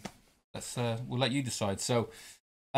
Essentially, so following on from the success of his Dark Knight trilogy, Warner Brothers offered Christopher Nolan a new Superman movie. This would go on to become 2013's Man of Steel. Right. With the idea of that, if this was successful, it would be the first movie in a new shared DC universe to, at the time, rival the MCU. Yeah. Now, Nolan went on to actually recommend Zack Snyder, with Man of Steel going on to gross $667 million against a budget of $225. With that being a roaring success at that year's San Diego Comic-Con, Zack Snyder and Harry Lennox took to the stage, with Lennox reading the immortal lines from The Dark Knight Rises. I want you to remember my hand at your throat. I want you to remember the man that beat you. This preceded the announcement of Batman v Superman: Dawn of Justice. So inspired by The Dark Knight Rises, Snyder began production on a story he had planned apparently since Man of Steel. Warner Brothers, eager, however, to catch up to the Avengers and the MCU, advanced this to a prelude of a Justice League movie, causing Snyder to pivot and speed up the story. Now, from this point on, the Warner Brothers studio interference was started to play an enormous part in the DCEU. Which they always had played parts into the movies that they were trying to make. I've no doubt. This is it's interesting though, sort of like some of this seems quite spiteful to me. But it is. Yeah. So Warner Brothers essentially started by announcing 9 movies over the next 7 years, and this was originally to include 2 Justice League movies.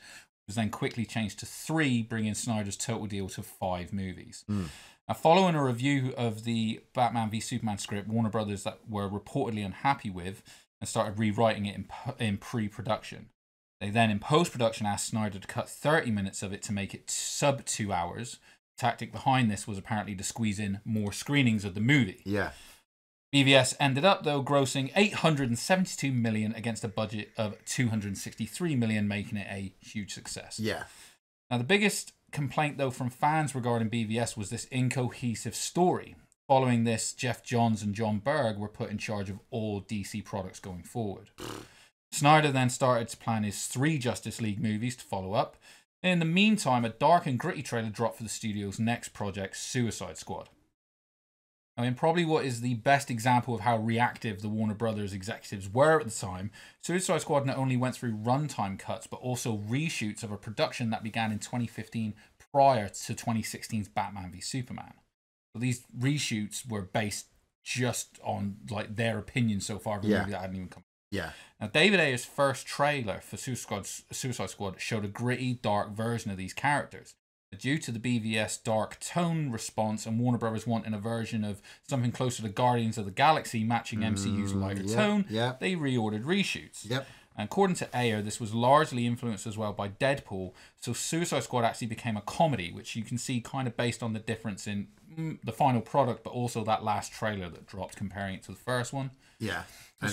Yeah. Sorry, go on. It's funny that you brought up Deadpool then, and obviously Man of Steel, we'd had Green Lantern come out, and Warner Brothers had been like, well, that's a massive failure.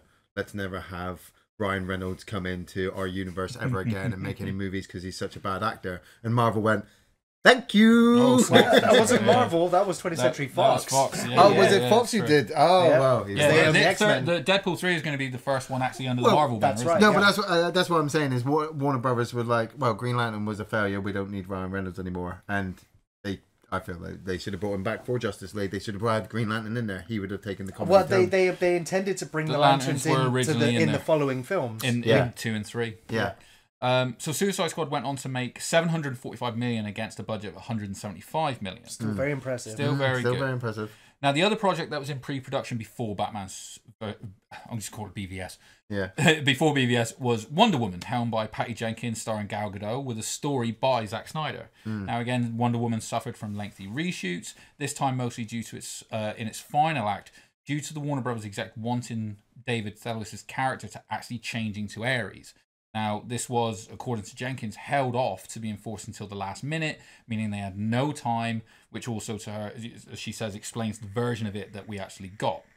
Wonder Woman, though, still went on to gross $817 million against $150 budget with huge critical responses.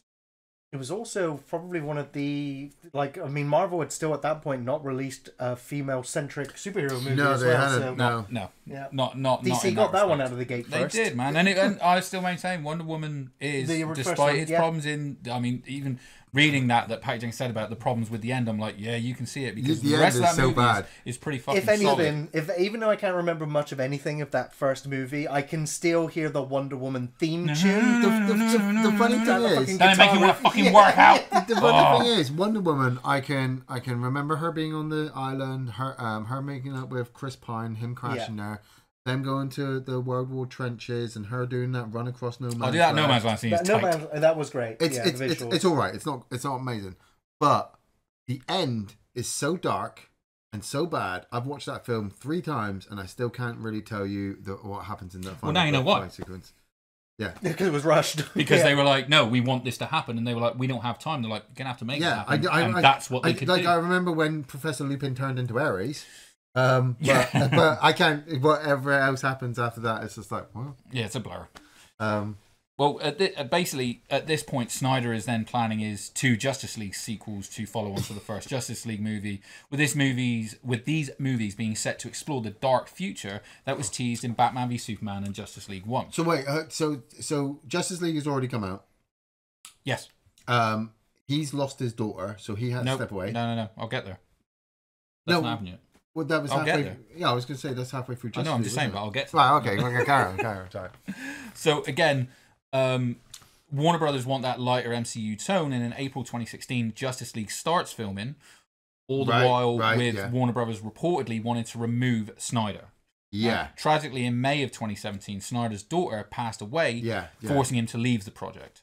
The Warner Brothers brought in Joss Whedon under the false promise that he would finish the movie in Snyder's original vision, which obviously, as we know, this didn't end up happening. They moved the film towards that coveted MCU tone, costing $25 million in reshoots. It's interesting to point out, reshoots is normally around $5 million. Yeah. So $25 million in reshoots is insane. That Henry Cavill CGI mustache removal. The next thing I put is this includes the famously horrific Henry Cavill mustache gate CGI top lip. So but that was due to his commitment to the Mission Impossible franchise. Yeah, meant he couldn't shave it. Also, Warner Brothers again enforced the under 2 hour rule for screening purposes, and based on the Snyder cut of Justice League, you can now see what damage this did to the story. Yeah. Now, interestingly, fans and industry insiders agree that the logical answer would have been for them to simply delay the movie. However, the reason for not doing this again highlights the reason for much of Warner Brothers' motivation during the DCEU's tenure. In 2017, AT&T and Time Warner were in the middle of their gigantic merger. Now, Warner Brothers CEO Kevin Tsujihara and President Toby Emmerich wanted to preserve their bonuses that they would be paid before the merger, a bonus that could be affected if the movie released after they were issued, as well as knowing that they may not necessarily be there with the company the following year. Yeah. So they wanted They this wanted out paid. to affect the total gross to make their bonuses bigger. Yeah. So Justice League grossed $655 million against a budget of $300, but with horrific critic scores and confusion and anger over the final cut of the movie and the deviation from Zack Snyder's original vision, which of course prompted the fans to start the movement online known as hashtag Release the Snyder Cut. Release the Snyder Cut. But that was such a dick move to do, to just, you know, because at the time Studio interference and meddling gone beyond. at the time, That's great. So much of that I didn't know until I really researched into it as well. But the weird thing was, at the time I kind of sensed it, because there was just this race. You know, Marvel was knocking stuff out because they were building. They were up. setting They the wanted standard. Avengers. They wanted Avengers. Yeah, yeah, but they had knocked out their first bunch of movies. Then they'd done Avengers, and then they were knocking out a bunch of other movies, and they were getting ready for Avengers: Age of Ultron. And all of a sudden, the DC universe has come along, going, oh, hold on, what we were originally doing, where we were just knocking out a film and killing off a villain towards the end, that's not working. We need to try to build a universe. Oh yeah, let's get everybody in for Justice League. And I remember sitting there looking at Justice League, going, this seems like a cheap copy of Avengers. Yeah, they rushed it because you were rushing it. They brought in the fucking director. But then on top of that, like we said, you know, all the stuff that we read in the news about how they were treating Zack Snyder and how people thought about Zack Snyder's films and how he was a director, all that was absolute bullcrap, because two guys sat there and went, we may not be working here next year, and I kind of still want that really big bonus, so let's move this around and put this over there, and let's do this and let's do that, and screw how the audience feels. Let's just get them in the cinema. And so, like you said, Justice League comes out. We all rush to go see it, and we go, ooh, let's make up a revolution and get Zack Snyder to release his cut. And then all of a sudden, it's like, yeah, but it's only ever coming out on Blu-ray, and it's going to be bordered because he wants to only show it in this little tiny blocky view. Well, no, and you know you're watching his version and not the theatrical. So. Yeah, but I bought Justice League, the black and white one, and I sat down and watched it for the 8-hour running time that it had, and I still sat there at the end going, that was all right. I rewatched it yesterday. Yeah, I still really enjoy that movie. How long was it? Was it 3-4 hours? It's just over 4, I think. Yeah. And it's broken down into chapters, and you can see what he was doing. It's like, I forgot. I've got the 4K, work. and I forgot. It's still on 2 motherfucking discs. I forgot. If he'd been allowed to break it into 3 movies, as originally intended, I think it would have really worked. You could have had first 2 characters in the beginning and brought in Steppenwolf, next 2 characters, then the big ending for the big climax. But as we said, they're trying to rush it. They're trying to rush it out, and the same with the Snyder Cut, because they're like, oh, if we can release this and make some money back, because Marvel's over here going, honestly, next one. You say that, yeah. But interesting. I'll get to it in a sec. It's interesting is you would think it's a no-brainer, the Snyder Cut thing.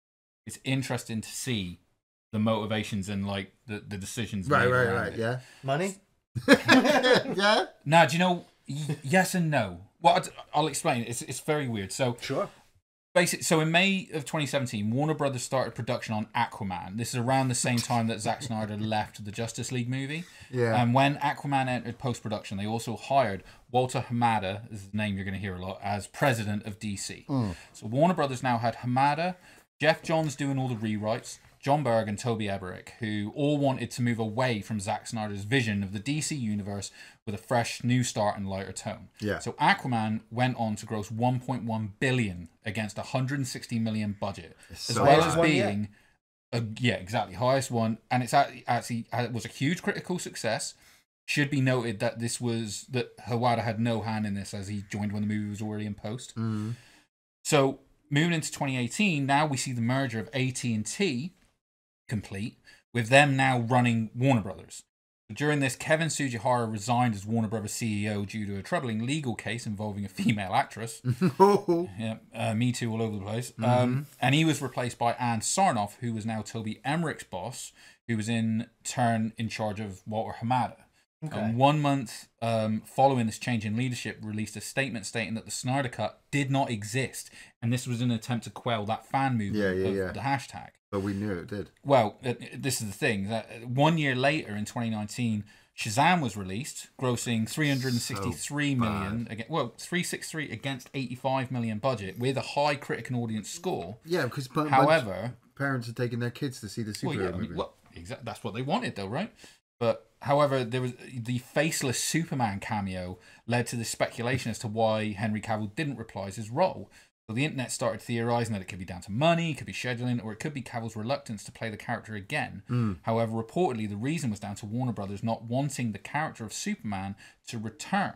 Yeah. So again, them trying to shut down that original universe. Shut it down, yeah. Now, in August of 2019, hashtag Release Snyder Cut raised money for the Suicide Prevention Charity of America. Set up banners and other protests with the hope that, with AT&T being in charge, that it would become a possibility to release the cut that year. Now, later in November, several of the movie stars, including Ben Affleck, Gal Gadot, Jason Momoa, all tweeted out the hashtag, which basically fueled the fan base for about the next 6 months. Is that after Gal Gadot tried to sing that song? Possibly. That was during... No, before, because that was in the coming. pandemic. Yeah, that's 2020. Yeah. Thanks, I'd forgotten that. That song was even a worse performance than her Wonder Woman performance. In 84, sure. Yeah. So in January of 2020, Chris McQuarrie, who's the Mission Impossible Fallout director, who had previously discussed a Man of Steel 2 with Cavill when filming... Man of Steel. Yeah. Tweeted out that he had now given up asking Warner Brothers to make it. And that it was a reality after apparently doing it since the release of Justice League. He was just, I'm going to just go where I'm wanted, and I'm not going where I'm not wanted. Yeah, yeah.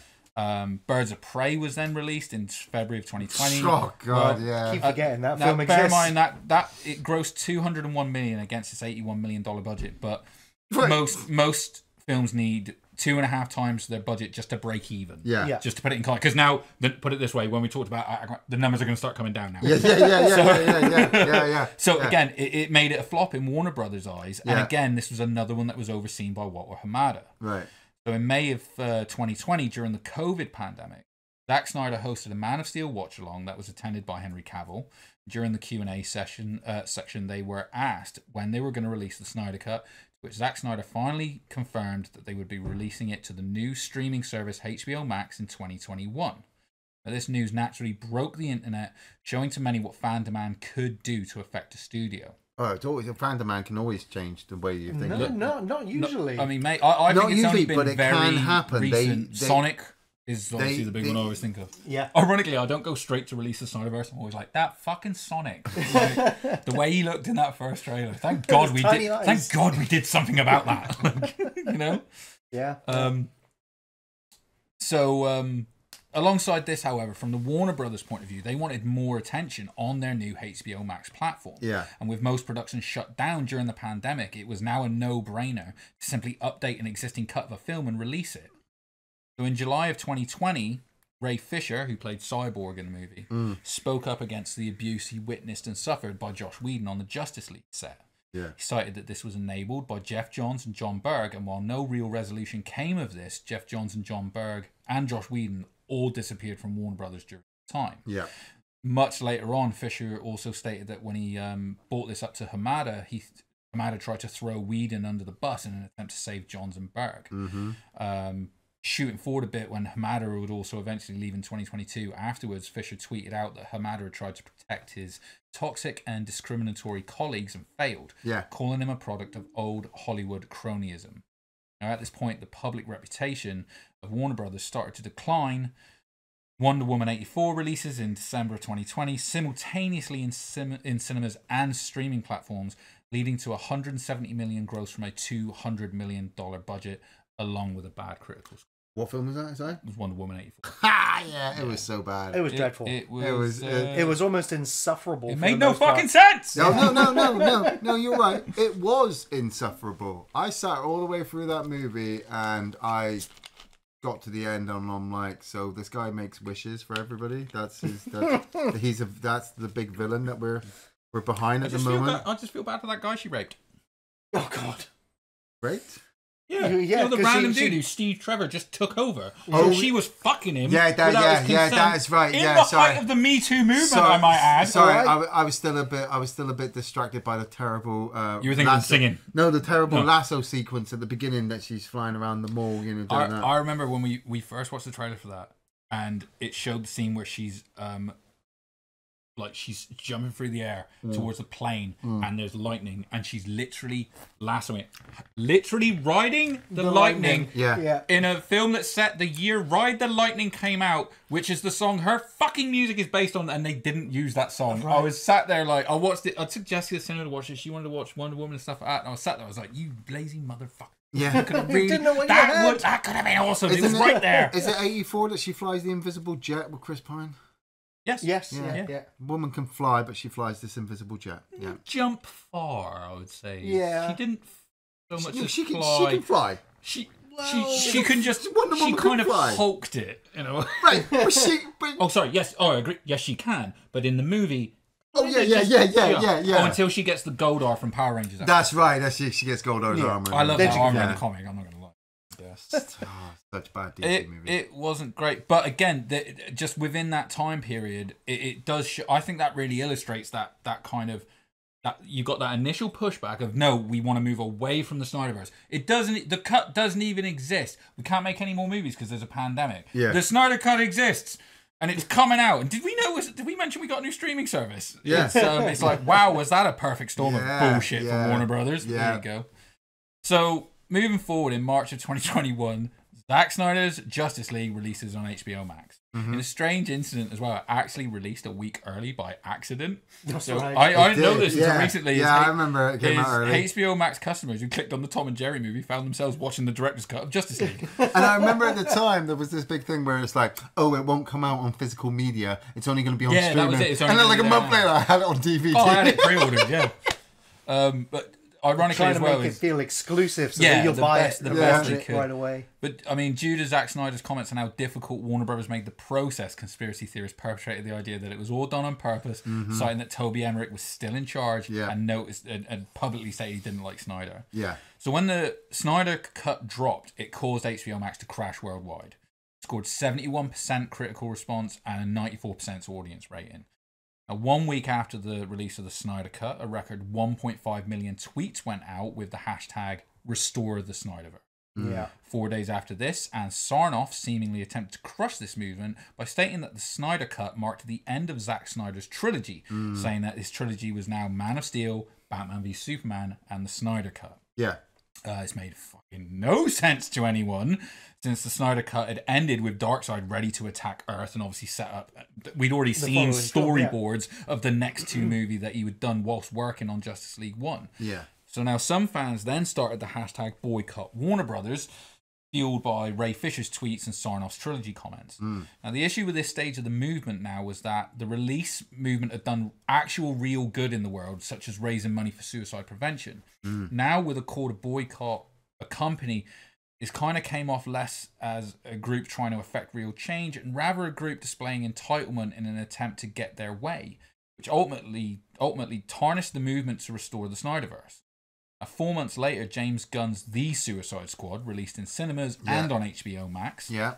And it grossed 167 million from a budget of 185, but it had a critic score of 90% and an audience score of 87%. Most successful DC movie Solid they've had numbers. for a while. Well, it's worth pointing out as well that it's hard to score box office on Wonder Woman 84, The Snyder Cut, and Suicide Squad, as Wonder Woman and Suicide Squad had dual releases on both streaming and cinema, and the Snyder Cut was only available on streaming.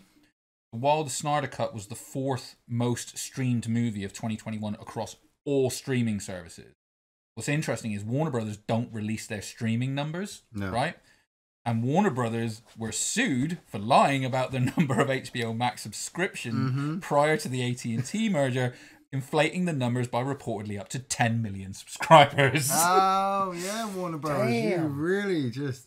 Interesting, isn't it? Yeah, it's like... now, in January of 2020, Walter Hamada then oversaw the production of James Gunn's series Peacemaker. It went on to break all previous records of streaming numbers for HBO original content, although, again, it's got to be pointed out that it didn't have a lot of competition with the platform only being 2 years old when it came to original content. Peacemaker scored a 94% critical score with an 89% audience score with over 630,000 streams in the first 4 days. A second season was immediately greenlit by Hamada. I've still not seen season 1 yet. Possibly the only good decision he made. Again, it's like... It's like they've almost used their streaming service to like blur the lines on everything. Haven't they? Yeah. Dude, Peacemaker's great. You should totally watch Peacemaker. I know I should watch it. Although from what I've been told, the Peacemaker season, if you watched it now, there's a second season coming out. Yeah. But this season is going to have nothing to do with this season or the new universe. I was wondering how they were going to transition. So it's a bit like, huh? The funny thing is, you can't have it in the new universe. It's one of my. That's right. It's one of the same reasons why I still haven't seen Hawkeye, She-Hulk. Oh, Hawkeye's a great Moon Christmas Knight. series. I know. There's a lot of Moon comic Knight's book TV series out there that I could be watching, but I don't. But I stick. I'm not gonna. I've been sticking to my guns since. Actually, it's a thought that I had during the week when I was getting ready for this conversation. Years ago, when Gary and I were going to his dad's for roast dinner, I remember sitting with his brother, Gary's brother's Jason, and Jason was talking about this new TV series that he was watching, because Jason would be watching series after series every weekend. We would see him. And it's this great new series that he's watching about this guy who gets trapped on an island and he learns to be really good with a bow and arrow. And I remember turning to your brother and going, "Oh, it's Green Arrow." And he's like, No, it's just called Arrow. I'm like, yeah, but it's based on it's Green Arrow. He's like, no, it's Arrow. But it was the way that Warner Brothers were trying to advertise this show of going, oh, it's DC, and it's set in the DC universe, and it's based on this DC character, but actually it's nothing to do with comic books. And the same thing they did with Gotham. They were like, oh, it's set in the DC universe. Gotham was like just Batman without Batman. Exactly. It was Gothic Smallville. And all of a sudden, the funny thing is the same with Smallville. Now, the funny thing, I'm seeing this over years and years, and this is like pre the DC universe and then post DC universe, where people are sitting there going, man, Warner Brothers, they're knocking out these great films and shows, and I'm like, but none of them are fucking connected. Every one of them feels like a standalone. They feel like a standalone product because they're afraid to connect them, because half the time the people don't want it connected. And on the other side as well, it's like, oh, we can't make anything because we probably won't come back for a sequel. No, I agree. I mean, like most of the connections were like tentative at best, as in it was literally like, oh, if we put a headless Superman in this, he exists in this world. Yeah, it's like that's not a universe building tool. That's you going, hey, remember this guy? I remember. It's I don't. Yeah, I mean, I think I'll come to it in a second. Yeah. Well, no, but you make a good point. Is that I think that was one of the biggest problems with. It's like we want to build a universe like Marvel, but we're not going to build a universe. It's like, well, I mean, I'm not sure what you think is going to happen then, really. We're not going to build the foundations. We're literally just going to shove everything in. Yeah, man, it's crazy. Yeah, no, go on. So, in April of 2022, Warner Brothers and so you asked earlier about it. So, Warner Brothers and Discovery merged to form Warner Brothers Discovery. Which I'm sure was a very long meeting to name that one. So which name goes first? Oh, totally. It's like, that's it. I bet you they just had a race. Yeah. Like the end of Justice League, the reading cut. They're both smiling like cunts. We had David Zaslav replace Ann Sarnoff in a move that represented the old regime now being phased out, as Toby Emmerich followed shortly after. Due to his contract being set to expire shortly, Walter Hamada was kept on rather than being fired in a bid to save money on a payout. Warner Bros. Still always trying to save They're not money. stupid, man. They get their money. So Hamada, who oversaw several DC movies during his time, was criticised for the lack of direction in the shared universe, especially when compared to the Infinity Saga project in the MCU. Yeah. So it was reported that Hamada wanted to use the new Flash movie to reset the DCEU and erase the Snyderverse, including Affleck's Batman and Cavill's Superman, and replace them with Sasha Calle's Supergirl, Leslie Grace's Batgirl, and Michael Keaton as Bruce Wayne and Batman. Let's put everything on Ezra Miller. Well, so the reported larger plan was to drive towards an adaptation of Crisis on Infinite Earths in which Cavill would appear Great story. so that he could be replaced. Yeah. However, none of Hamada's movie had hinted towards any kind of long-term planning, which was a constant criticism of the shared universe. They weren't even moving towards anything remotely close to fucking Infinite Earths. Yeah. So Hamada's remaining projects for 2022-2023 were Black Adam, Batgirl, Shazam 2, The Flash, Aquaman 2, and Blue Beetle.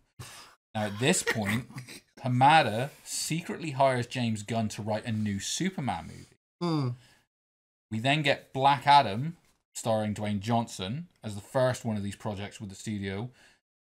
As the first one of these projects, with the studio wanting Black Adam to work with with Shazam in his universe as per the comics. Yeah. However, Johnson wanted to. I'm just going to call him The Rock because he's back. Just call him The Rock. Just so everyone. We all know who that so everyone is. knows. You know what I'm talking about. Yeah. So The Rock wanted to face Cavill's Superman, feeling that was the bigger move for the entire universe. Yeah.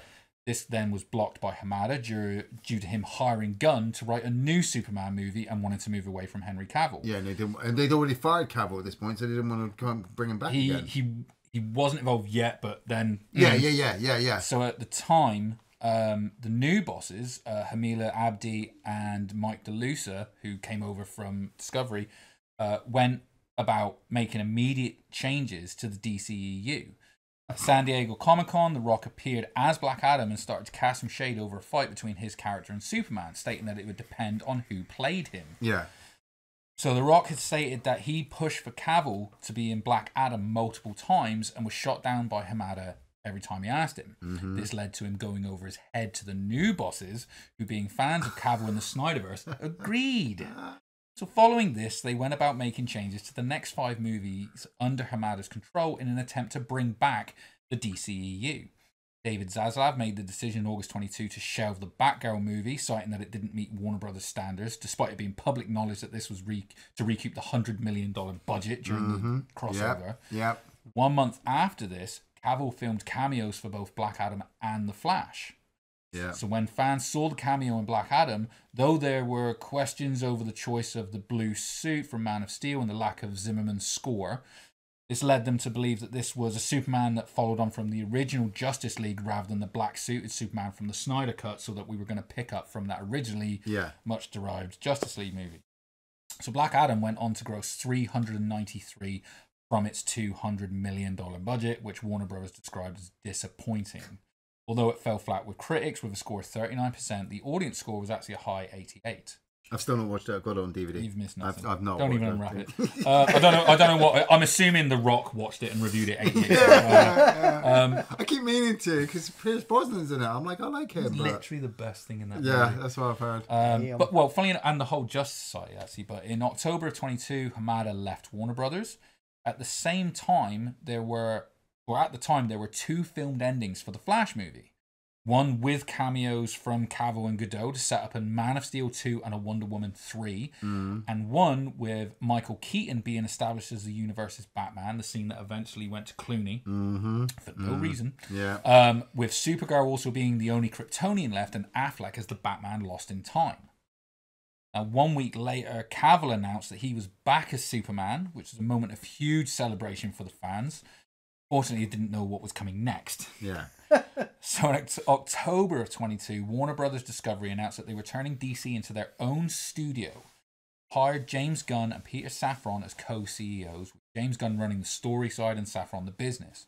This fueled confusion and worry as rumours of a rebooted universe started. Yeah. This is at the same time Abney and DeLuca were working on restoring the DCEU. So no one's fucking talking to anyone. No. Right? Consistency is out the friggin' window. This was happening at a company this big, okay? Yep. So 2 months later, Cavill then announces that he's no longer going to play Superman, causing outrage online, and his cameo in The Flash was also removed due to this, to stop any confusion of them thinking that we were going to see this moving on. Yeah. On January 31st of 2023, James Gunn announces the new DC cinematic universe would be known as the DCU, and Chapter 1 would be titled Gods and Monsters, announcing a new Superman movie and a new Batman movie with no connection to any existing DCEU movie or the 4 that were yet to release. But he's got a 10-year plan, much like Marvel's 10-year plan. Much, yeah. I mean, it looks like he's going to at least attempt to do it right, let's see how he gets But- on. Yeah. But they've been, like I said, since pretty much the start, they have been trying to copy everything that Marvel has been doing. Well, with Which is James worth Gunn, I doing. think what they've done is they've gone, we need a Kevin Feige. Yeah. we need an We overseer need a of Kevin the whole Feige thing. It's that wor- just has that fucking, don't forget, you've got to go here, so let's get your film to there so that this film can pick the ball and run with it to here, so we come all the way. It's worth that's doing now, essentially but what his job is. But the problem that they've got, it's like you're looking at a chef and going, oh, that chef over there, he's making that meal and it's really successful. So we're going to make our own versions of the meal, and we're not going to copy in. We're only going to copy certain elements. Oh, they don't like that meal. They don't like that meal. They don't like that meal. Oh, maybe we should copy more of what they're doing. And people are like, but we're not going to copy it fully. We're only going to do a little bit. And you still didn't like it. You still didn't like it. Okay, now we're going to fully copy exactly what they did because it completely worked. And you still didn't like it. Oh, well, what the fuck are we doing wrong? I thought there should be a saying about too many cooks in broth or something. Yeah. You know? But that's why You I are like right, it. though. Yeah. You are right. That's why I'm happy now that they do have a creative, which I really like in James Gunn. Pull it back. I think he made the best Pull it the stuff fuck for back. DC over there. No, Obviously I agree. now he's no longer working at Marvel. There's quite a few actors that he had at Marvel that are now coming over to work on his DC stuff as well. I wanted him to cast his brother as Superman. I really did. Well, I mean, they are rolling cameras now on Superman. Can't wait. Nathan so, Fillion yeah. should be Superman. It's what I like. What I heard I'll this tell you his recently name in a that- minute. It's in his that James Gunn has an emotion board to constantly remind and ground everyone that's making the Superman movie as to what Superman is and is about by having this emotion board that just reminds you of Superman and what he is, so they don't get sidetracked or sidelined. It'd be like if he had like a Batman one and Snyder's there. He's like, he doesn't kill. Stop it. Stop it. Right. So at this point, with the DCEU in jeopardy, possibly due to the fact that the 4 movies yet to come would have nowhere to go following the reboot, Snyder fans turn their efforts towards Netflix. Snyder already working there, they petitioned the streaming service to license the characters from DC to allow Snyder to finish his Justice League story. Now, this didn't come close to the previous movement. It caused conflict online between the Snyder fans and his haters, really only adding credibility to James Gunn's scorched earth plan. Now, in March of 23, Shazam 2 grossed 132 million against 125 million budget with a 49% critical score, but again an 86% audience score. Shit, Zam too. It just goes to, like, audience-wise, like, we're obviously happy with any old shit. Like, we're quite like, oh, it's good, it's in colour. No. That's what it looks like by the numbers, dude. Yeah, it does, because people go, oh, there's another film. I'm just going to go to the cinema Say with that. the kids and I sit enjoy in the those cinema. Venom movies, so I can't say shit. No, you can. me too. Fucking sit there and tell me I'm looking forward to the I third fucking one. bad I'm gonna go. films. Me and the kid are gonna go watch it, dude. Fucking suck balls, man. Can't wait. But You're the problem with cinema. probably. But Zachary Levi tweeted his frustrations over The Rock's hindering of the story due to him wanting him being The Rock wanting the DCU to revolve around him and Cavill, and then ultimately reportedly blocking a Justice Society cameo in Shazam 2. Yeah. So The Flash then releases in June of 23. Now again, this had been an up and down journey, as it was originally seen as another attempt by Hamada to delete the Snyderverse. But then excitement grew as Abdi and DeLuca brought Cavill and Affleck back into the movie. Issues were then raised, however, due to Gunn's announcement of reboot, as well as moral conflicts over star Ezra Miller's criminal behavior and eventual guilty plea for trespass. Yeah. So The Flash ends up grossing $266 million against its $200 million budget, with a 63% critical score, but again a high audience score of 83%, which I'm calling the Michael Keaton effect. At this time, Gunn also announces that David Corenswet is the new Superman and the title of the new movie, Superman Legacy. Blue Beetle releases in August, making $128 million against a $120 million budget, with a 78% critical score, but a 91% audience score. Those are some high numbers. Those are, except the money. Well, no, except the money. But Gunn actually decided to keep Zola on as his Blue Beetle in the new universe, following praise for his performance and the reception. That's cool. I didn't know that. Yeah, well, the final movie in the DCEU, Aquaman 2, releases in December of 2023.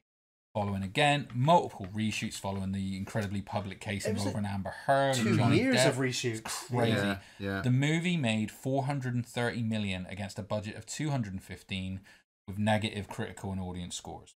And that was it. With this, the DCEU ended up earning from its 16 movies and one series around $7 billion. To put this in equivalency to the MCU, around the same time frame, they earned $25 billion. Yeah. Now the DCU failed for many factors, but I think the most prominent seem to be the actions of reactionary studio heads interfering with a creative process based on critical scores. Yeah. The DCU launches officially in 2025. Got some lessons to learn, and hopefully you'll take it on board. See, now, That's my presentation. Very good. Very good. Oh, you're welcome. Good, man. Very good. One of the surprising things I get from that whole thing, and I still couldn't believe it, was so there was this whole build up for the Flash and how well the Flash was going to do, and the story that they were trying to tell, and. Didn't we all say at the time as well, though, that it made no sense to us for starters because we knew about the reboot and the Flash was on the front. They were like, "It's going to be a multiverse movie." We were like, "Why don't you end it with that then?" Well, that's the fucking reset button. You got a built-in reset button if you really want to do it. That's why I honestly thought it was going to be the final one. But what was really surprising to me was I remember I was in the cinema. I'd gone to the cinema to watch Barbie with the family that year. The Flash had come out like a week before or 2 weeks before, something like that. It hadn't been in the cinema for very long, and it was just getting absolutely slated. Barbie was supposed to kind of come out at the same time as Flash, but they delayed it because they were trying to get this whole Oppenheimer thing going at the same time. Barbenheimer as well. And so Barbie's come out, and I'm like, oh my god, this is out. There's a poster for Blue Beetle here. Nobody is talking about Blue Beetle. Everybody's talking. Who is Blue Beetle? Blue Beetle. There was so little advertising for it. There was literally none. When you told me, movie? It's a DC character. Do you remember you called me after that? It's like, did you know Blue Beetle was out? I was like, I didn't know Blue Beetle was finished. Right. This is it. It's got a poster. It's got a trailer in Barbie. Nobody's talking about it. Nobody's talking about it online. The movie came out and it disappeared, and I was like, "Well, I haven't watched it. I heard it was actually I've heard it was. I purposely went out and bought it on DVD because I wanted to see it. I didn't want to see Aquaman 1 and Aquaman 2 because I hated Aquaman 1. Don't get me started on Wonder Woman and Wonder Woman 84 again. I still haven't seen Black Adam because for me the DC universe has just been inconsistent and not being able to keep my entertainment value to make me go, oh, I need to buy that one. You should watch Black Adam the night before WrestleMania 40. And wait, and then you'll boo the fuck out of The Rock in that match. Right, but I purposely do a promo. Fuck you, Dwayne. I purposely bought Blue Beetle because the wife had already bought the other movies, so I was just like, look, if we're doing this, we might as well go whole hog. So I went out and I bought Blue Beetle and I brought it home and I put it on to watch. You buying Aquaman 2? She'll buy Aquaman 2. She'll buy. I'm not buying that one. And I remember watching it and I'm thinking, there's something up with this movie. What is? Because as a generic movie, look, it's DC, but I'm having a good time. I don't understand. As a generic movie about a kid who just kind of inherits some kind of special power from space, like Shazam, like Green Lantern, all this. A wizard did it. Oh, right. It's if you didn't know it was DC, you could probably just fly through the movie and not have a care in the world. The fact that it is a DC character. And the fact that they are hinting that it's in the DC universe. I shit you not. I've seen the movie once. The only thing that I can connect it to the rest of the DC universe is the fact he wears a Gotham University sweater. No, but do you know what? I think that was, from what I've read, that was purposely done. Because they didn't know whether it would be right, or whether it would be beneficial. Do you know what's ironic, though? You say that. Oh, they purposely made sure it wasn't connected to the bigger universe. It's like, well, they accidentally did it to the rest of them. So, I mean... You know what I mean? Right. But it's like I said, I watched Blue Beetle, and then about a month ago, I actually properly had some time to sit down and watch The Flash all the way through. And I'm watching The Flash, and I'm like, what is with the tone of this movie? The comedy is all over the place. It feels like more of a Deadpool, Suicide Squad kind of Guardians movie than 4 or 5 different movies to be right. fair. Yeah, that's how it actually feels like. And I was saying this to Andy when we were driving the car. I've kind of felt like this ever since I was a young kid. I remember watching Batman 1989, but I watched it in 91. You know, Let's wait for that TV release. I'm a comic book fan. I've been following comic books for a while. I know the formula, and growing up on the 1960s Batman TV series, for me, the best way you keep your superhero going is you don't kill off the villains, because you need them to come back to fight the hero again. Watching Batman 1989, they kill off the Joker, and I'm like, what the hell are you doing? Because it was just a standalone movie. They weren't intending sequels or follow-ups. It was No, just like, no, I know. that was how you tell a story in a but the- movie. but though. the No, thing but is- it's interesting about the way Warner Brothers even then were treating comic book. Yeah, villains, exactly. isn't it? Yeah. Now, Batman was a success. Batman Returns was a success. All of a Also, sudden, I don't think you could have paid Jack Nicholson enough money to come back and play the Joker again. To be fair. Right. but if they'd had the idea then of let's try to build this universe, because we keep getting this with DC as well. It's like, oh, we need to restart. What should we do? Let's do Superman and Batman again. Well, they're the most prominent, most iconic, and most worldly recognized superheroes of all time. Right, I get that. Yeah, man. But you just keep rehashing the same stuff.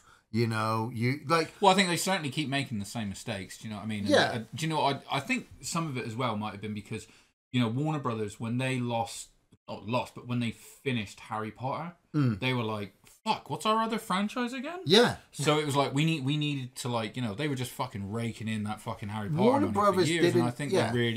they looked towards DC as like, fuck, this needs to be as big as it can be. Saw what MCU were doing and be like, well, why isn't that like that? It's the same thing in the way they're right. It is you the know? same thing, but where Marvel and Disney and, like we said, 20th Century Fox, they all trying to, even with some of the bad 20th Century Fox movies, and Some of the bad X-Men. the like bad Origins. Sony movies. Sorry, even the I mean the Sony, even the bad Sony movies. They're trying to, Which is nearly all of them.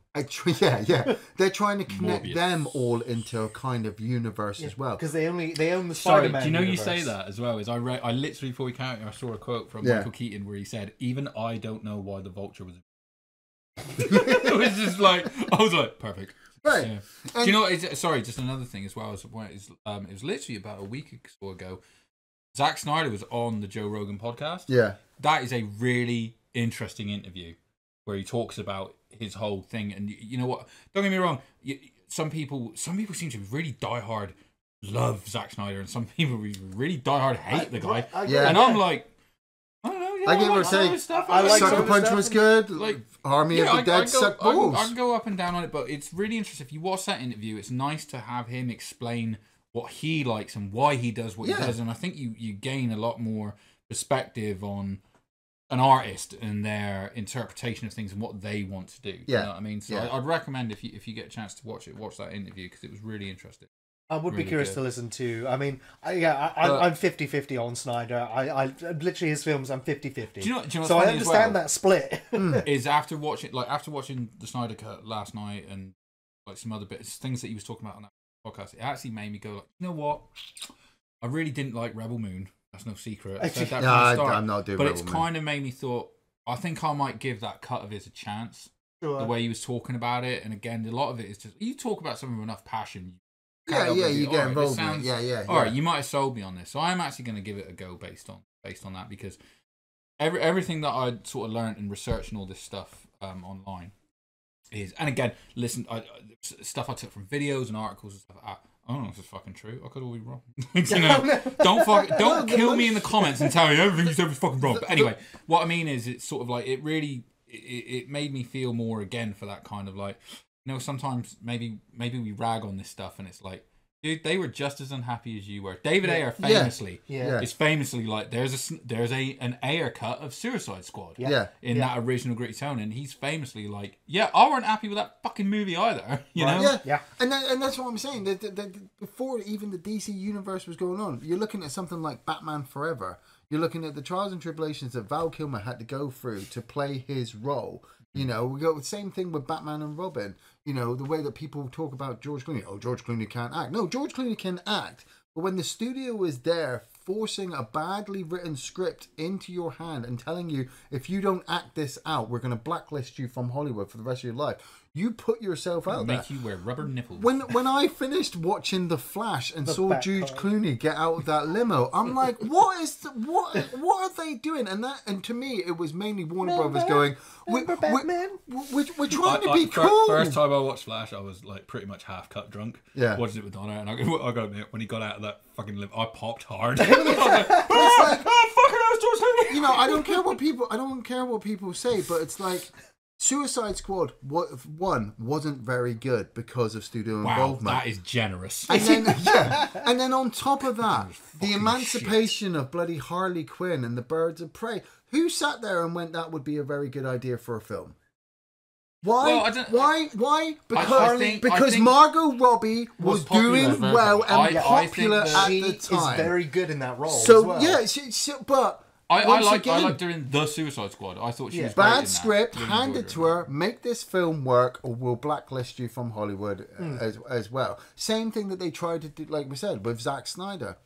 Josh Whedon, you can come in. We can't blacklist you because you're everybody's friend, and then everybody starts coming out going, "No, he's a piece of shit." I wonder if films like Birds of Prey, for example, I wonder if it's like trying to catch that lightning in a bottle again because.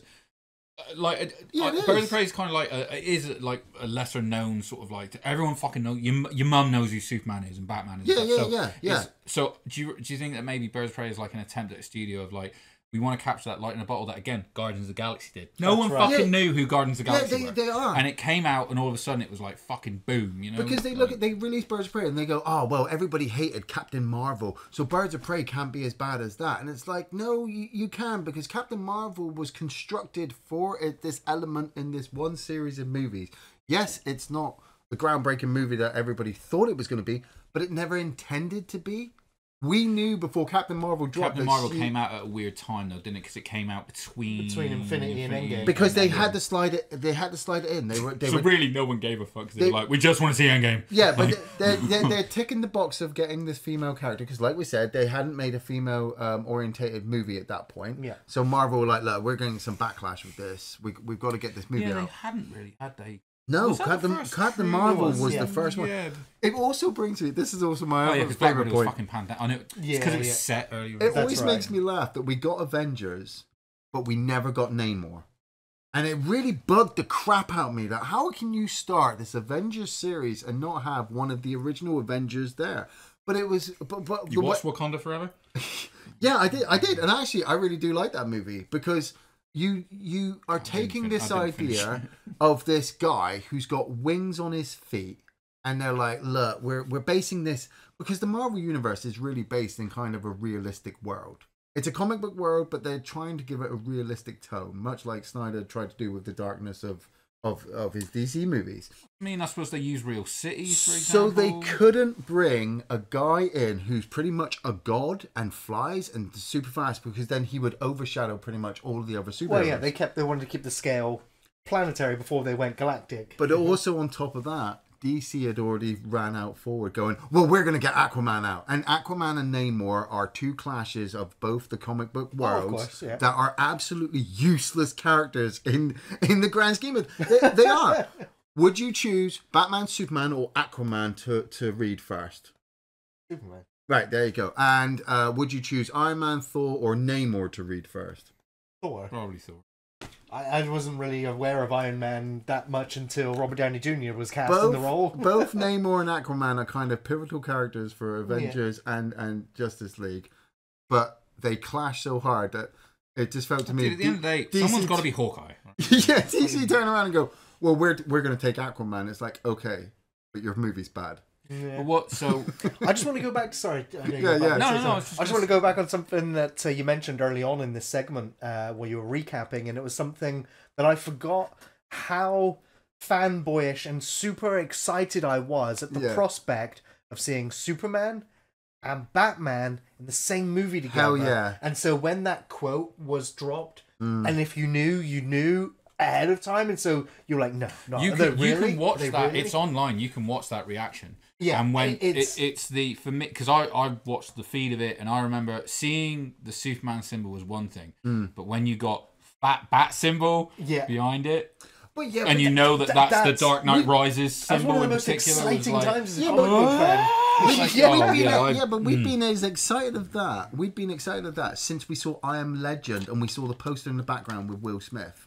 And Warner Brothers didn't pick that up. Everybody went, "Oh my god, look! Look, Times Square. Batman versus Superman in this movie. They must be doing it at some point." And Warner Brothers goes, "Nah, nobody wants to watch a Batman Superman movie." And then all of a sudden, Marvel start doing stuff, and then they go, "Oh, maybe we should make that movie because it seems like people are interested." Yes, Warner Brothers, we are interested in these things. Stop treating us like you know what we want. Because the Snyder Cut, the Snyder Cut showed that trailer that and Affleck was wearing the fucking art. You see, like he hits the eyes from Dark Knight Returns and stuff. It was like I think I literally pulled the fucking books off the shelf. Oh my god! Like showing down, like look, It's the same. It's the same. And she's like, get out of my fucking face. Like, I mean, in retrospect, now that that chapter of the DCU movies are all over, I don't know. I didn't watch all of them. Some of them I switched off, and one or two of them I think I would probably rewatch and have done. One or two out of 16. Yeah, well, there was 13 or 16 of them. But 16. I'm just trying to work out. I haven't seen Blue Beetle. Same. I think that might be the only one I've actually not seen. I also didn't see the Rock one, the Black Adam. I turned Aquaman 2 off, and I was surprised because I like Patrick Wilson If and Jason Momoa. if I hadn't been watching it with the girls, You would have switched. I don't to think I'd have finished it. Personally. Yeah. But yeah, I mean, I enjoy Aquaman 1. It I made enjoy me- Wonder it Woman made 1. You enjoy Aquaman. Yeah, I enjoyed the Aquaman one's spectacle actually of, of all the but fishies. do you know what's funny is in I the found water. that watching two Look, especially, Yeah. watching two especially, it didn't make me want to carry on watching an Aquaman movie. It just kind of made me want to have a beer with Jason Momoa because he's just a 'cause beer still bro great. in it. Yeah. And I'm like, you're not even being Arthur Curry anymore, are you? You don't give a fuck. Like, yeah. That first Aquaman movie is so shit. When he comes smashing out of that ground, riding that weird octopus thing, and nobody even for a moment thinks, "Oh, is that going to have any tectonic effects on the world as they smash through it?" Warner Brothers I'd like to At least point out to you now that ever since Eternals, half a Celestial has been sticking Right, out of the Earth right, but in they the MCU, haven't- and no one said shit. They haven't finished that Magic. off yet. They No haven't one can finished see it it. off. But in Well, comparison, they just announced that they've cancelled Eternals too. I saw Right, that. okay. Yeah. But what I'm saying is like same with Ultron with Sokovia when he drops that. That has Yeah, a that knock comes on back. that has a knock on effect. Well, yeah, again, I think we've established because they had a plan. Yes.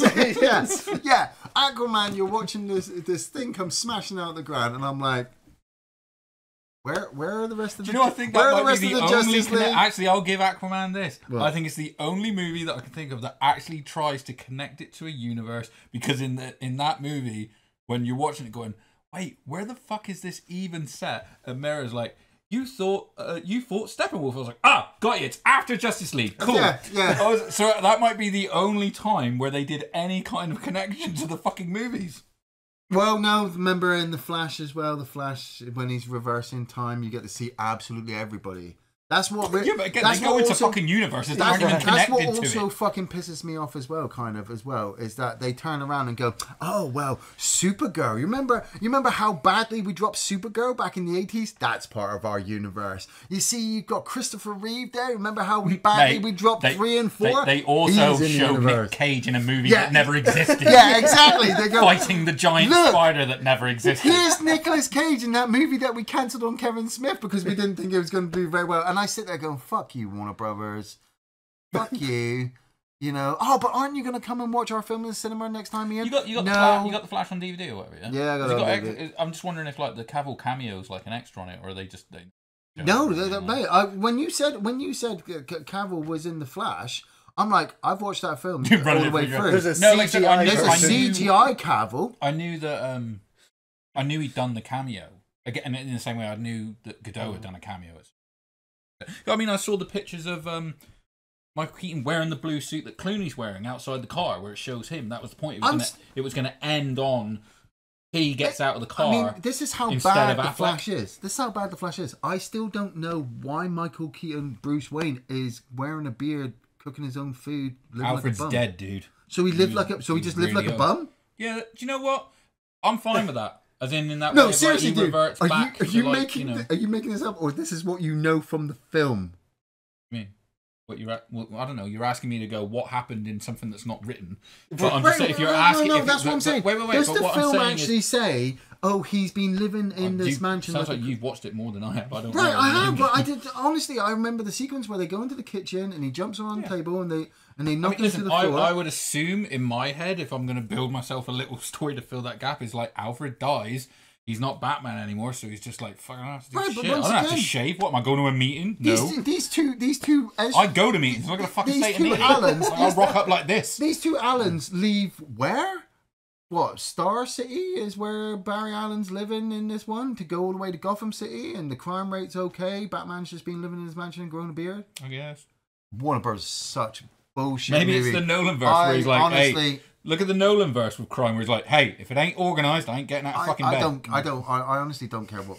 I don't get out of bed for anything that's not organised crime in that universe. The the stack of shitty DC movies we've had over the last 10 years. Well, I've tried to justify them. I really have. So what do we think about going forward? I'm super excited. You know, I'm a huge fanboy of James Gunn. I love everything he's ever done. So I agree with the happy. scorched earth policy now. Absolutely, I agree as well. But I do also admit, I was kind of sad when Henry Cavill was like, yeah, I've been fired. Yeah, I was. And Jason Momoa was like, I'm Witcher done. Stuff around the same time, because I remember the Homer meme where it's like Henry Cavill comes out as Superman, then he goes back, and then he's Geralt, and then he goes back again, and it's like, I know. never mind. So, it's the same, around about the same time. But it was also around the same time that he'd also stepped away from The Witcher as well. So He's it's like, oh, God make damn. a 40K movie. I was like, these are two perfect roles for this guy. And he's away from both of them now, so it was a bit upsetting. When I rewatched his announcement of him coming back as Superman, he was wearing an Inquisition t-shirt, and I was like, oh, it's like, Yeah. So, I mean, going forward, like, obviously we're getting all the casting news that's coming out, and I was like, it's a shame because the casting for the DC universe, I think, was really good other than the Lex Luthor casting. Like, that was, for me, the only no-no. But, you know... Because anytime it's Jesse Eisenberg, you're like... I mean, Jesse Eisenberg is a great actor, but I loved him in Superbad. Literally the worst Lex Luthor ever put to screen, I feel. The redcoats are coming! The redcoats are coming! It's like, shut the fuck up and drink that piss. I was even excited at Ben Affleck as Batman when that casting came through. I was like, you know what, that's a solid choice, because... Ben Affleck, I mean, he was in the 90s, he was huge. Then he had, the downward moments with the Lopez and all that stuff. But then he started directing movies and acting at the same time. And I was like, he is producing stellar movie after stellar movie. He's got the chin. I think he's got... I was like, he'll be great as Bruce Wayne. Curious to see his Batman. Do you know what's funny? It's sort of like that, and that's an interesting point that I've said multiple times about the whole thing of Batman casting is... You know what? Sometimes you just need a good Bruce Wayne. Yeah. It's like, And Robert Pattinson's not bad. Well, at least he's different enough that you can pick it up and go, well, that's a different version of it. But I agree. That's the beauty of comic book characters, especially the DC ones, because there's so many variants of them. But I think that's why I just think it's such a slap in the face to Affleck with what they did with the Flash. Yeah, but you got to remember, there is also points where Ben Affleck was like, "I'm not fucking doing it anymore." But he looked embarrassed in his interviews. Yeah, but it's the way they turned around and went, "Oh, we don't need Affleck anymore. We're bringing back Michael Keaton." But the Matt Reeves Batman originally was the Ben Affleck. It was. That's right. Yeah, so. Mate, it's like anything. I wouldn't be surprised with Henry Cavill as much as he, obviously we know he's the fucking flag bearer for nerds and stuff, but he's a fan of the character, same as he was with The Witcher. But I'm sure that when it all ended, there was kind of like a relief even. Yeah. You know what? It's over. Fuck this. The studios need to stop getting involved, thinking they know what. Well, they've moved. They've put somebody in charge now. No. I won't believe that until they actually get a film out. Well, we'll find out next year, I'm sure. Very, very curious to. It's been a saga, man. It's been a 10-year saga. It has been. But compare that 10 years to say 2008 to 2018 in Marvel. It's like. But wow, it was right there. Another thing that's curious going forward, though, is that Batman is now also still continuing in its own universe. Like, we've had the Nolan Batman films, nothing to do with the DCU. Joker's got his own movie. Batman's getting his own movie, and they're not part of what's coming next. So, a couple of years from now, we're going to get more Batman casting news, and we're still going to have the Pattinson Batman movies going, and the actual, DC universe Batman going forward. So. And I'm cool with that. I'm really kind of with this new Joker movie coming out, because the first one was surprisingly very, very good. Yeah. But almost tarnished with this whole, you're celebrating people with mental health problems. No, they weren't. If you'd ever read a comic, I don't think it was tarnished by that. I think anytime you read... No, I just think that if you read that opinion by someone, you're like, you're a fucking idiot. No, it's funny because I know many people who have decided not to watch Joker because that's what they believe. That, I'll be watching this guy go mental. That's stupid. But then you've got the sequel coming out, which is supposed to be a musical. Right. With Lady Gaga. Yeah. Now, Lady Gaga has done a couple of good roles. Yeah. I don't know how she's going to do as Harley Quinn, because say she does amazingly. Listen, I'm just going to say this now. Once More with Feeling was fucking excellent. So when you're like Joker 2, Folly Ledoux is going to be a musical, I'm like... But if Joker 2 comes out, same, and she overshadows Margot Robbie's she's going to be a Harley different Quinn. version. Yeah. Who cares if she does? Why does it matter? Mate, you're asking somebody who's not going to go to the cinema to see it. You asked the question. I'm just saying, why does it matter if she does? Because the fan base is going to. I'm sorry, they'll just have another version. Mate, you can't say fuck the fan base. Yes, I can really the money because alone, it doesn't matter. It doesn't listen, mate. It doesn't matter. The film it doesn't matter what it does. On the fan base. It doesn't matter what any of these movies do. You're always going to have part of the fan base that's like, no. This person did it first, therefore I don't like any other iteration. Yeah, and you're gonna have others that are like, actually, no, this one is better. This is the most amazing thing. It's always been that kind of craziness, and I know that, but ultimately, it doesn't matter if she's as good or better than Harley. I just want a good movie. And if you're gonna tell me that you're presenting me a connected universe, I just want it to be a connected universe. That is the most important thing. What I don't want is a bunch of spoiled millionaires in the boardroom going, I didn't like this guy's film, so I don't want him involved in this universe whatsoever. Which is what we got. Which is what we got. And that's shortchanging the fan base. Yeah. That I do have a problem. I don't think they are gonna be able to repair it. I think this is gonna. Oh, they're not going to try. This is the point. Yeah, I think it's broke and we ain't fixing it. Yeah, I think this is going to follow Warner Brothers for a little while. Everyone will try to sit there and say, "Oh yeah, that movie was really good. I liked it," but that will be it. I liked it and I moved on. That's not what you should be having with a franchise, a successful one. You should be saying, I liked it. I can't wait for the next one. I'm going to follow everything that they're doing and I'm going to really support these guys. What I've seen with the DC movies is I went and watched it. It was all right and I moved away from it. Sadly, bought the DVD. Yeah. Bought the DVD, sadly, yeah. Alrighty, well, I think we'll bring this segment to a close. Andy, thank you very much for leading us. It'll never be closed. Those movies. Nothing is over. Nothing. Why'd you say that name? Why'd you say that name? We're going to take a very quick break, but when we come back, we'll be answering your questions. Yes. Don't go anywhere. And welcome back to the third part of the podcast where we're going to be answering your questions. Yes, Q&A. First question has come in from Nick Luisi. What up, Nick? What up, Nick? Hey, my brohams. Is it just me, or did February move at a crawl while March has been blazing through like a trip to hell on a heat seeker? Anyway, my question for you is, are there any lessons learned or things to live by that you have gleaned or adopted from your favourite films? Example for me would be my role as a manager. I lead like Apone, never Gorman. Be on the front lines with your team and never a pogue. Pogue? Pogue. A pogue, yeah. Pogue. I don't know, what is a pogue? They sing that Christmas song.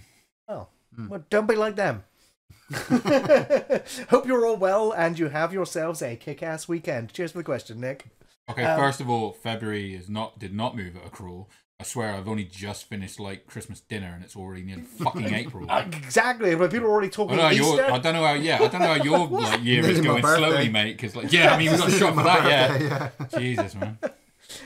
So my answer for this one, my first response was the dude, the Big Lebowski, and the dude abides. Absolutely love that line. It's a line to live by, which essentially just means that one should relax, enjoy the simple pleasures of life, be generally tolerant of others, maintain equanimity in the face of adversity, and encourage others to do the same. You do about half of those. That's what I try, man. I do try. Wow. Like I'm not into the full dudism philosophy religion, true, but it's a pretty good place to be. I'm gonna say pain heals, fix dig scars, glory lasts forever. Yeah.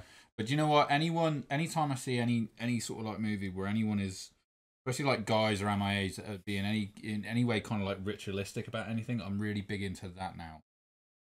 I said to Don a little while ago, sort of like I'll enjoy something like just taking 10 minutes to go and smoke a cigar in the garden or something. You know, I'm sitting in my chair and I'm having it like it's the end of the week and I'm just gonna sit and sip whiskey or honor your fucking rituals. That's what I'm hippiest thing.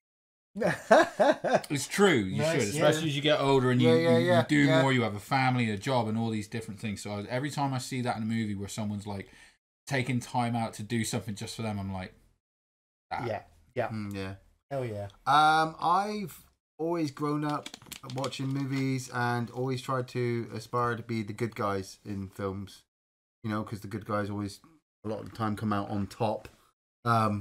After a while, I realized watching bad people in movies that bad people like Scarface. Like it'd be great to have all that money and all that cocaine, but you're gonna get shot in the back by some guy, you know, who wants to take your spot. And then but you get a tiger. But then I met Jay from Jane Silent Bob, and I just realized started selling weed. He lived his life so well. Hey, lady, you ever had your asshole lit by a fat man in an overcoat? You know how many times I want to shout that down the street? You know you can't. I've been with you several times when you have shouted that. But you know, it's just Jay's way. Didn't work. He's a nice guy. You know, especially when I first saw him in Dogma, and he was just trying to help. He was just trying to screw anything that moved. And that as well. I mean, in fairness, that's kind of, in a way, that's how I met my wife. I was trying to screw everything that moves. And she moved. She moved. No, I won. Yeah. Couldn't run fast. Next question. Cheers for that eye-opening question, Nick. Next question while I dig myself out of this hole I just made. Next question's from Dean Bennett. What up, Dean? I know the MCU is in its possible death throes, but a new rumour is Hayden Christensen may be cast as the Silver Surfer. Personally, I think he deserves everything good to happen to him. What do you guys think? I've been loving his little career renaissance. Yeah. Where he's come back through Obi-Wan and I'll be honest, like Ahsoka and stuff like that. So yeah, fuck it. Why not? He was a guy who took a lot of flack. And going back, this is what we were saying earlier about fan bases actually having, you know, a lot more push than we like to give him credit for, is that he dropped in Attack of the Clones, and people were already riding his fucking ass, and the guy hadn't barely done one film yet because of the negativities that come from Phantom Menace. No one wanted to see that little fucker from the first one though, because of how annoying he was in yeah. But that little kid in his toy. It was when we did. Your dad's working. We did the movie where he kind of goes into a coma, or he's in an operation, but he's still mentally awake with Hayden Christensen. I was like, man, this guy can actually act. You know, give him credit. Give him a character. Give him good direction. He can actually deliver. Yeah. So maybe if that would be the case, I mean, the Silver Surfer, I think's a bit of a difficult character. Are they going to give him emotion more than they had? The Silver Surfer is a weird one to cast, because if you say to an actor, well, you're going to be the Silver Surfer, and then they show them the picture of it, you're like, so I'm going to be the fucking CGI for the T-1000? Like, what do I do with that exactly? And I know obviously we had Lawrence Fishburne, who's been, I believe, the only live action. Again, it was mostly CGI, and it was Lawrence just his Fishburne? voice. Yeah, it was Lawrence Fishburne did his voice. No, it wasn't. I was going to say Lawrence Fishburne's Morpheus. No, I know. Who was it? No, wait, who was it? The voice for Silver Surfer? I can't remember. Chat will tell us in a minute. I don't know. But in a way, it's like, yeah, I mean, it's just a voice role, though, isn't it? It might be, because he could be entirely CGI. Yeah, exactly. I mean, nowadays probably going to be. For the most part, in that CGI they've done he really was CGI well until he was on the table.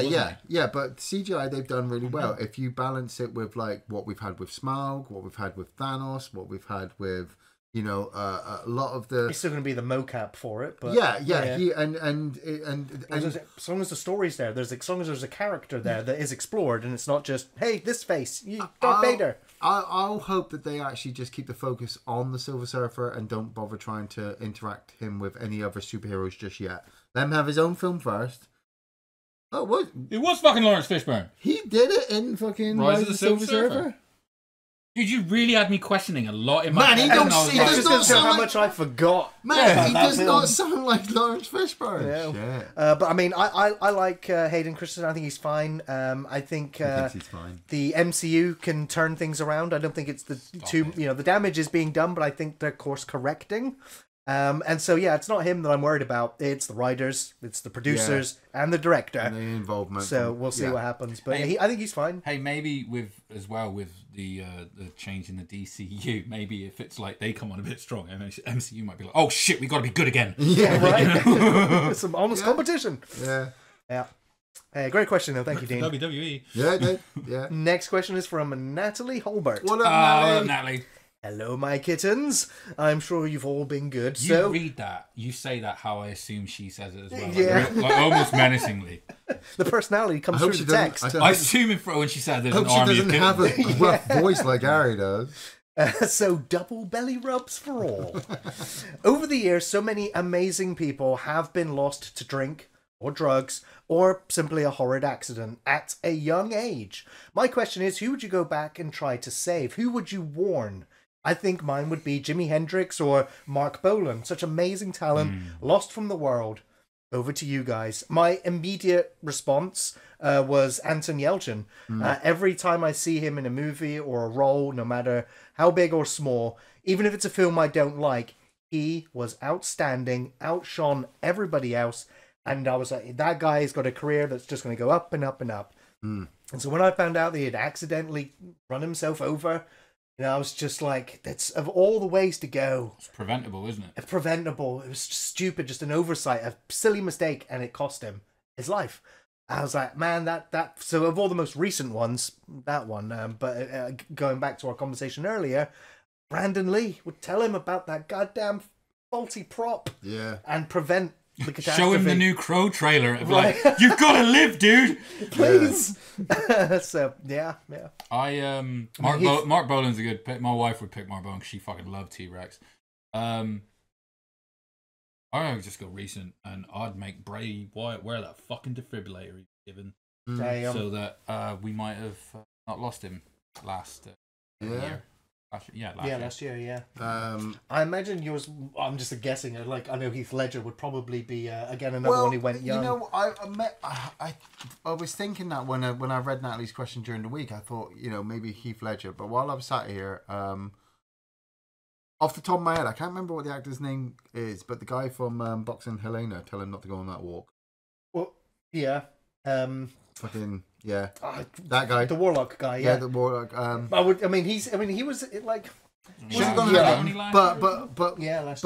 But my major one, like I said, Heath Ledger would have been a good one, but a major one I've always really felt quite sad that it ever happened to her, because I thought she was a really good actress.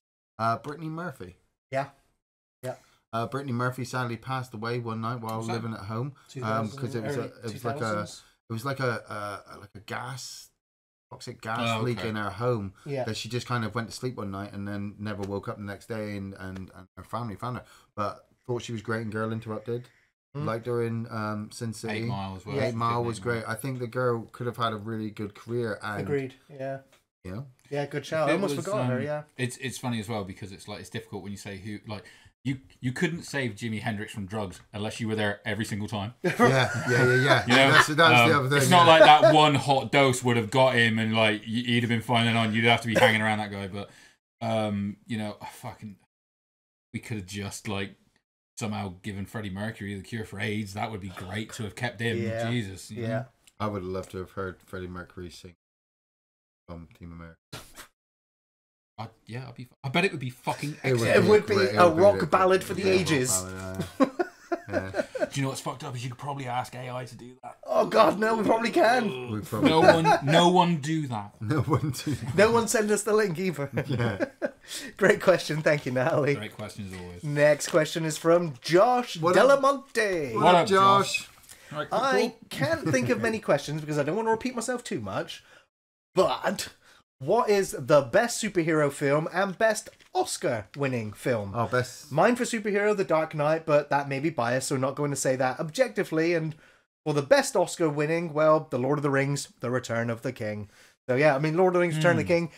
not my favorite in the Lord of the Rings trilogy, but it was the one that the Oscars finally relented, because after 2 years of being harassed by everyone going, why was it not even nominated? So then just going to have all the awards of the trilogy, I guess. So, he says, so any Oscar. So he just says Oscar winning, right? Yes. See, now, because whenever anyone says Best Picture, I always go Silence of the Lambs. Yeah. But I always have the argument in my head and get confused going, oh, Jaws? But then I remember Jaws never won Best Picture, but it got sound and editing, I think. It got like 3 Oscars. That's right. None of them Best Picture. Yeah. So it's hard if it's overall. So it's between... my choice for best superhero movie of all time is still Superman 1978. And Gladiator's a good film. Absolutely love Christopher Reeve. That is my Superman. That soundtrack, that story. Donner doing the good work. Exactly. So yeah, I mean, Superman 1 and 2, you can almost take them together. But yeah, it may have been surpassed technically, but for me, the feeling behind that film was absent in all of the DC movies that I've seen in the last 20 years. Yeah. So yeah. But my other choice for Oscar-winning movie is One Flew Over the Cuckoo's Nest. Now, there's only ever been 3 films ever that have won, I guess, the big 5 Academy Awards, and that's it happened one night in 1934. One Flew Over the Cuckoo's Nest in 1975, and The Silence of the Lambs in 1991. 1934, there was probably like 3 movies. Maybe, yeah. They weren't very long. There was like more awards than there were movies. Right. Like, everyone gets a fucking Oscar this year. And so those, I guess, like illustrious 5 awards is Best Actor, Best Actress, Best Direction, Best Picture, and Best Screenplay. So for me, One Flew Over the Cuckoo's Nest won all of those, and that's my number 1 of all-time Academy Award-winning movies. I think I'm gonna have to say Silence of the Lambs because it's my first instinct, and otherwise I'll be making a mockery of like Decoration Hour. It's a picture. It's not like fucking like skin. But best superhero movie is really difficult every time for me. Say The Incredibles. Nice, yeah. It was great. Pixar magic. It doesn't miss. There's not a beat in that movie that misses, and it's like it's a great story of everything about superheroes, which is great, and also everything about like what's behind the mask is great. The story that they build up with Syndrome and his origin story that you get to see in a really well played.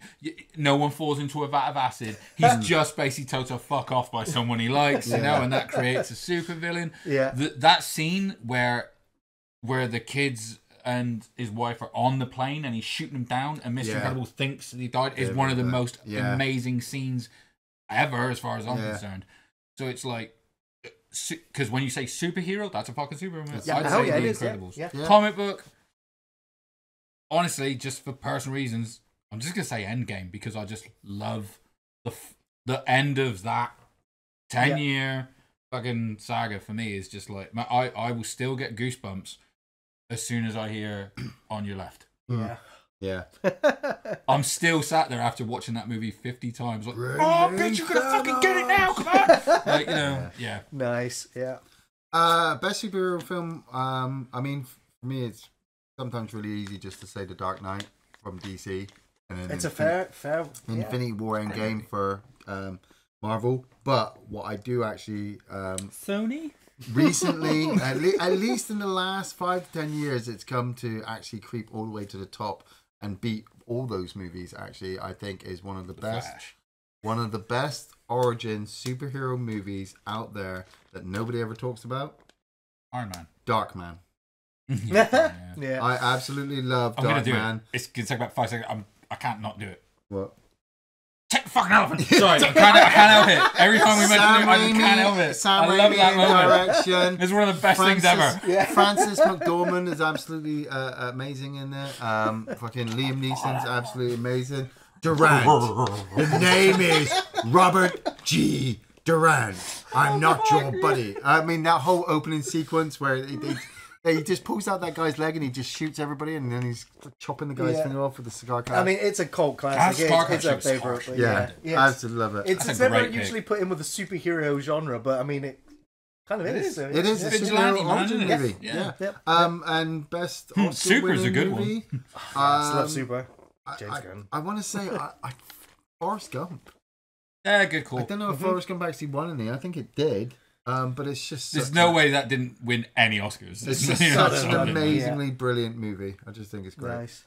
Nice. Great question. Thank you, Josh. Next question is from Phil Homer. What up, Phil?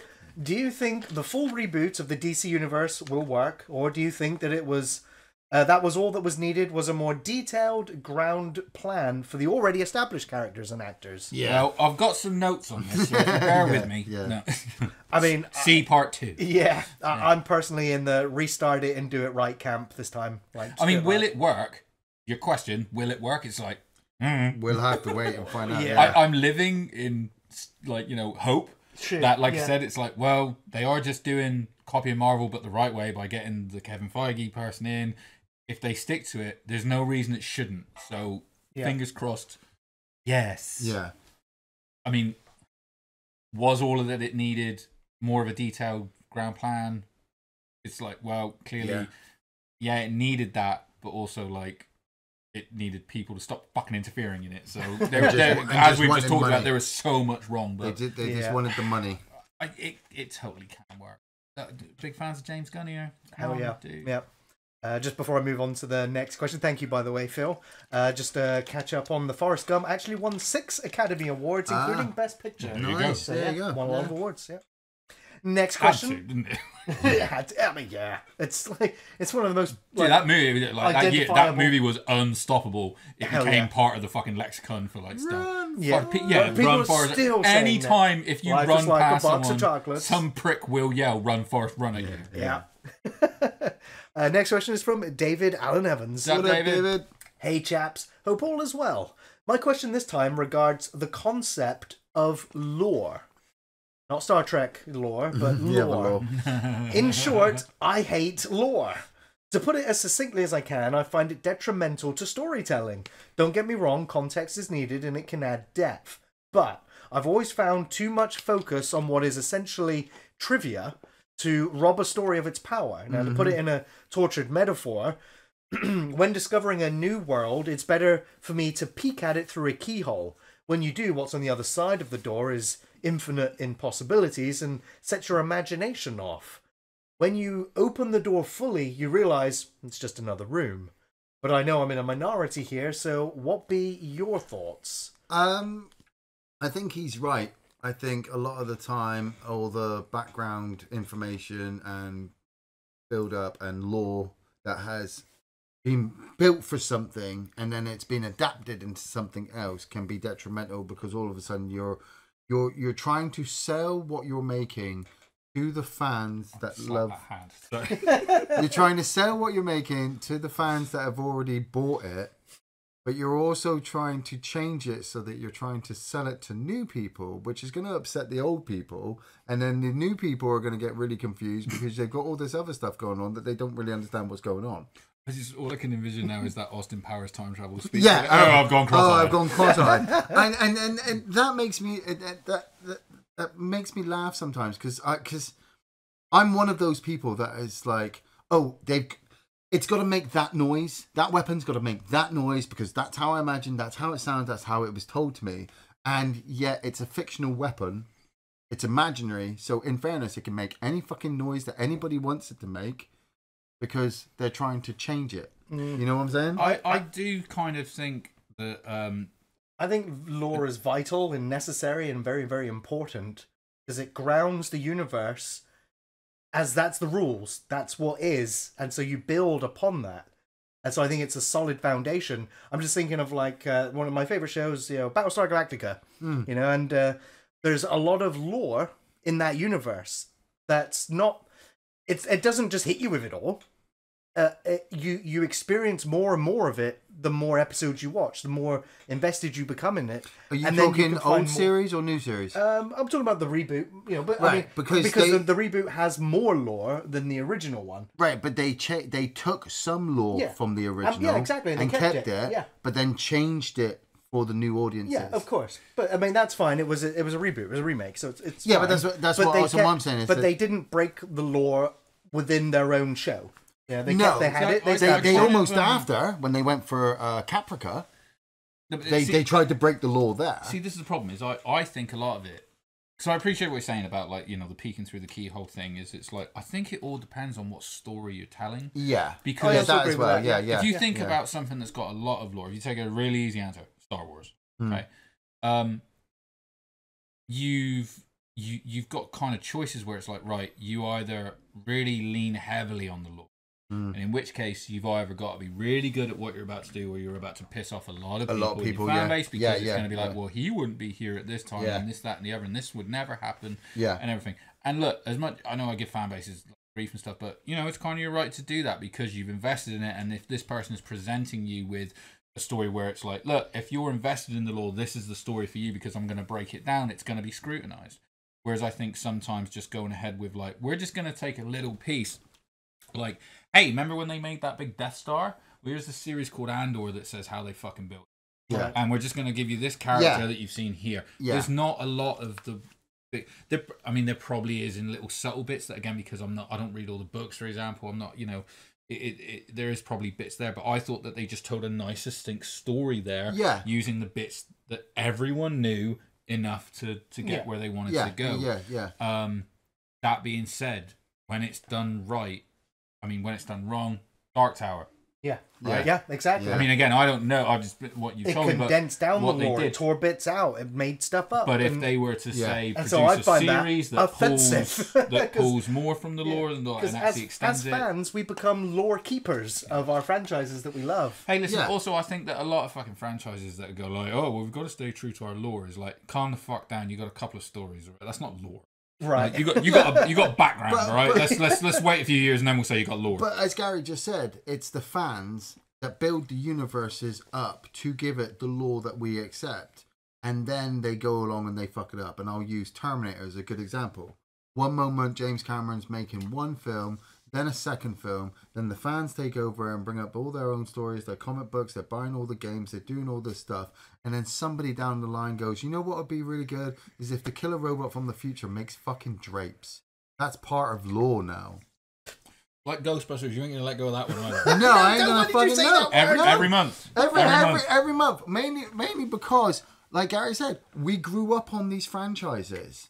And then they expect me to spend money on it and take what they have changed. No one's making you buy them DVDs. All right, I'm just going to tell you that now. They adapt and change these storylines and go, Ian, this is now what we're doing. And I go, I don't accept it. I'm sorry. It's wrong. Oh, but now give me the DVD. But it's made money. I don't care if it's made money. It's not concrete. But if they balance it, like this whole, using Ghostbusters, in Ghostbusters Afterlife... in Ghostbusters Frozen Empire, if they are able to carry on what they started in Afterlife and build up on it and then take it into a third movie, they are building up their own lore. If in the Frozen Empire they fucking completely ignore what happened in the first one and are just going along for the ride to make money so that they can keep the franchise alive for a little while longer, yeah, that's wrong. They shouldn't do that. Okay. Well, it looks like they're borrowing from the real Ghostbusters lore now, so I'm excited. I need to book my tickets next Friday. Cheers for the question, David. Can't wait to see you both have faces like Halloween Ends. Oh, God, no. If the Ghostbusters movie sucks, avoid me for a week. Easy. I think, actually, no, do you know what? If it's bad, I'm not going to be really upset. I'm just going to be like, how'd you drop the ball? Do you know what I mean? I'll be more like that. I'll be like, this was so easy. And I'll be looking at you going, they dropped the ball in the first one, but you just didn't know it. It's only you that's got this theory, mate. Yeah. Lone fucking gunman on this one, buddy. I'm the right gunman. You are the guy with the sign, like the end is nigh. End is nigh. End is nigh. Next question is from Nick Elliott. What up, Nick? Hey, lads. How are you all? Big hello, as always. My question is, and sure you've had this a lot, but sadly I missed it. How did you, Ian and Andy, all meet each other, and have you always been mates right from the get-go? Thanks, brohams. Keep up the awesome work and be excellent to each other. Not like from the womb or nothing. No. I met Andy in Games Workshop where he was working there because the girl I was seeing, her brother liked to buy models, and so went in there one day and met Andy. And you started working across the road? Well, yeah, well, no. Were you already working? No, I was going to, but it was before I started working across the road. It was before, yeah. Was when I was going to say it was when I came into the shop and you turned to me and went, "Hey, it's my birthday. I'm going down to the club tonight. You've got to come." And I'm stood there like, "Who is this guy? What is he talking about?" But I was so kind of involved. I had met him prior. Yeah, I was so involved in the moment. Like, okay, this guy wants me to go out with him and have a few drinks, and then that's when we did. We went down to the pub and we got drunk for his birthday and stuff like that. And then I met Gary. Long shall it rain? Because I went to Andy's flat, and Gary was crashing on their sofa at the time. And Andy was like, "Hey, this is Gary. He says he doesn't feel any pain." And I went, "Okay, let's see if he can handle a torture rack." And slapped them on my shoulder and tried to bend him in half. As you do. She did. I mean, I think we said before, we went to like primary school together, That's didn't right. we? You know, Yeah, so, yeah. we've known each other for a since long then. time. Yeah, man. Yeah, and then we ended up both working at the same newsagents doing paper round shortly. Yeah, probably from like 10 or something. Actually, while this question's up, I'm gonna put this out there. This is my question for you guys, right? For you two. When we first met, right? Was there any point where you saw me and went, "Man, I really hope I don't meet him"?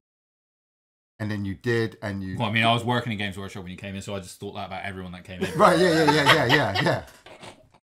I was like, I'm contractually forced to talk to you. Yeah. At that point when you worked at Games Workshop, so. No, not really. because that's cool. I honestly felt instant chemistry with both of you.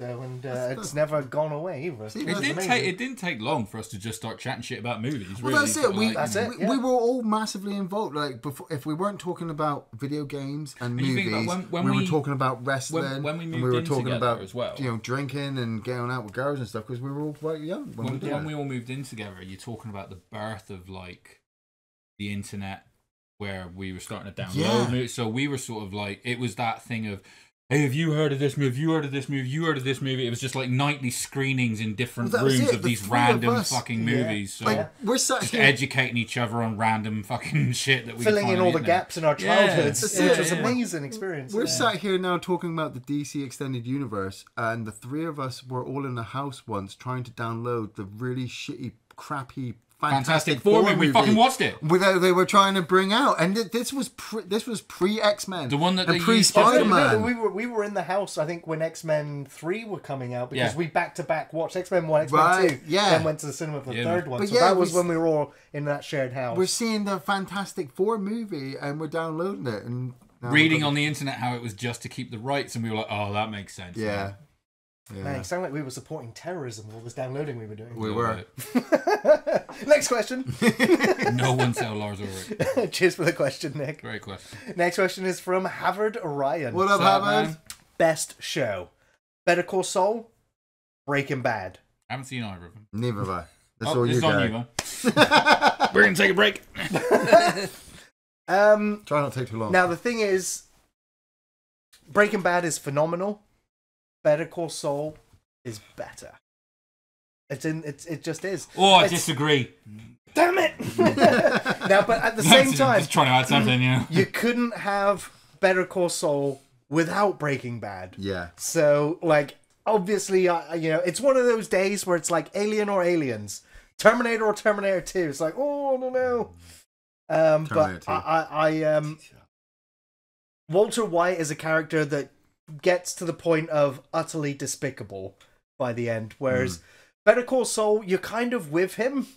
For his mischievous kind of era, all the way to where he does become a criminal. But I just think it has a much better supporting cast in Better Call Saul. When I rewatch Breaking Bad, I skip the stuff with his wife and kid. I skip the stuff with his wife's sister-in-law or whatever, all the shoplifting stuff.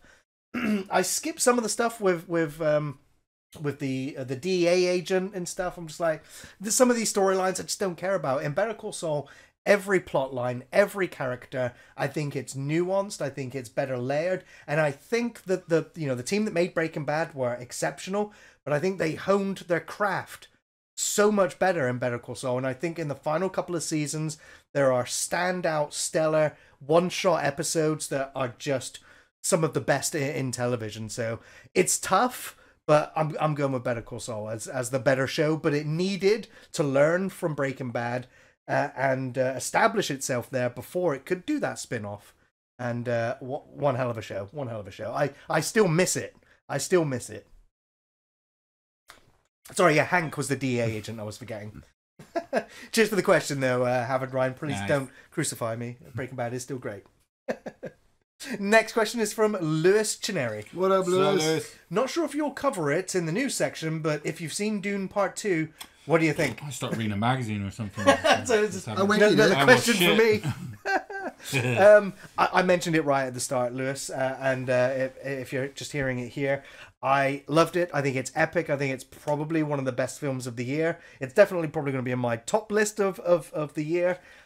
Like in terms of sci-fi, we don't get that many big budget sci-fi movies that really have artistry and care put into it. It's not schlock, you know, it's serious, and it's the performances, the direction, it's masterful. So I absolutely love it. I don't think it's not as entertaining as Star Wars, you know, it's not as riveting as some other stuff, but as a whole, it is perfect in what it tried to set out to do and accomplished. And god damn it, riding giant sandworms, fucking epic. Third best sandworms in Hollywood. Hell yeah. Right behind Beetlejuice and Tremors. Yeah. Hell yeah. Next question is from Stephen Sloan. What up, Steve? Hi guys, I've been following for a few years now. I've caught up on all the podcasts and I've watched lots of your reviews. I combined watching you alongside playing Stardew Valley on my Switch. Woohoo, Switch! I got about 1,000 hours in that game. Do you guys play video games and watch YouTube at the same time? I since getting my Switch, if I was ever playing on my PC or playing on my Xbox, I wouldn't watch anything else. I'd be so concentrating on what was happening on the screen.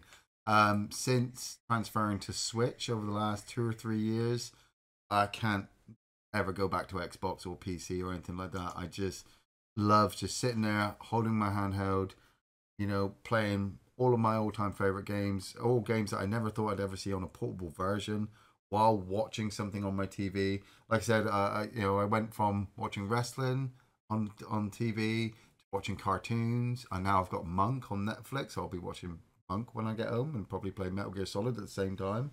Blows my fucking mind, man. Yeah. I bought Dark Forces remaster after I bought Tomb Raider. Honestly, last night, well, yesterday was Friday because we recorded this on a Saturday.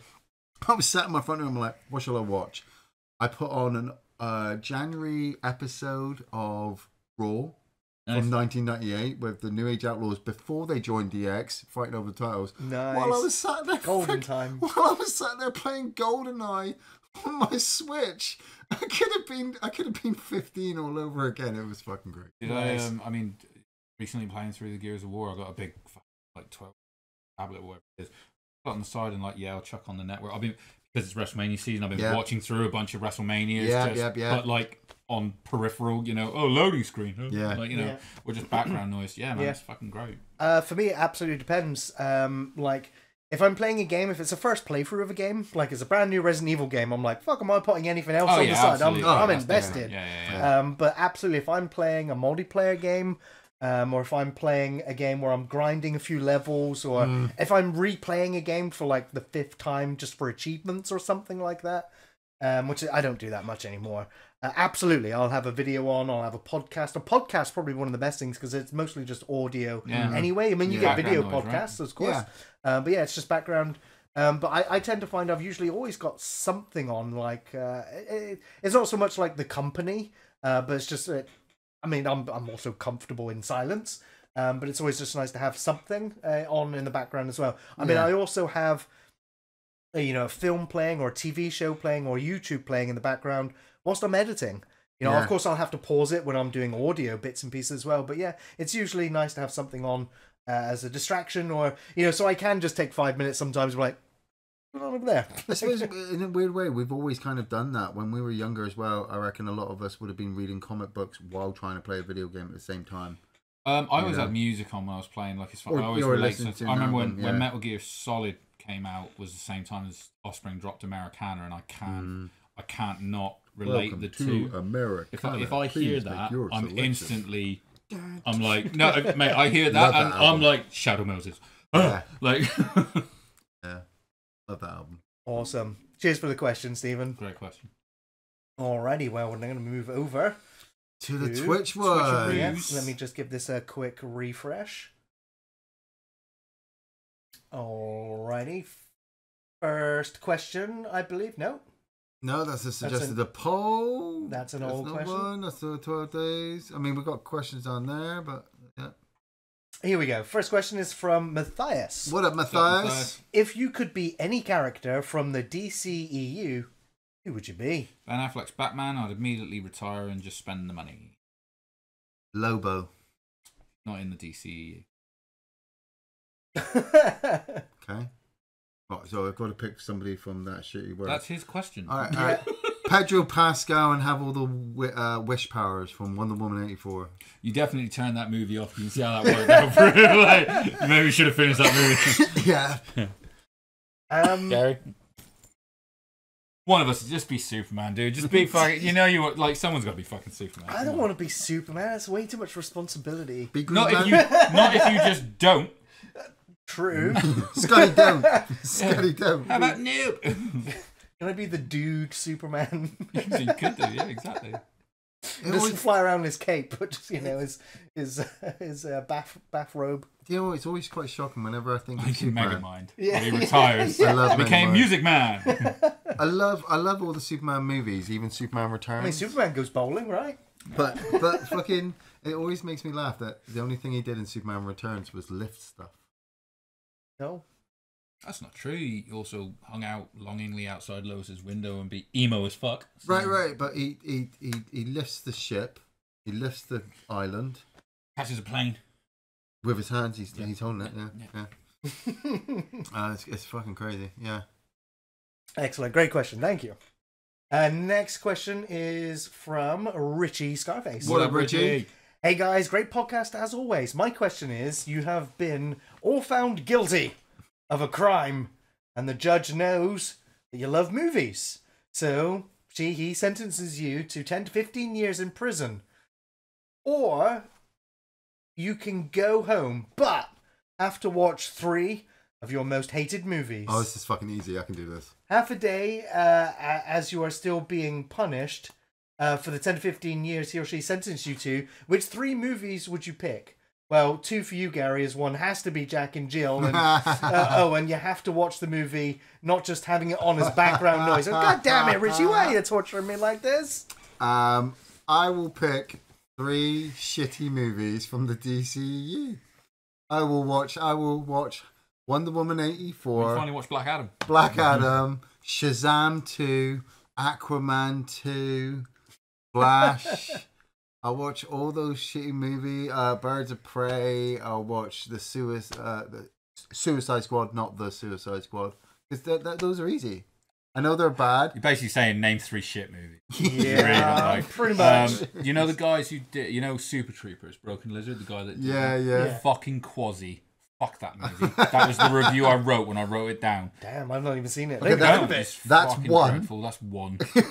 Right. Straight away. Yeah, but I'm trying to think. It's like I've seen films that I've been like, that's not good, but I mean that was literally like a movie. Kind of Yeah. So. I know. Hubie Halloween was another fuck this movie.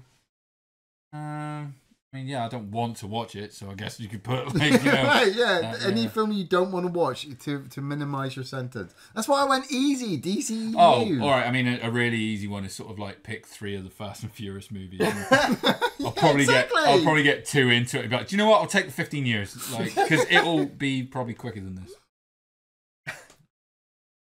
Little Nicky's going into my second one. Dark Tower. Yeah. And Dark Tower. Little Nicky, Dark Tower, Jack and Jill. That's fucking torment. God, it's a trifecta of fucking shit. Mine was easy. Fucking.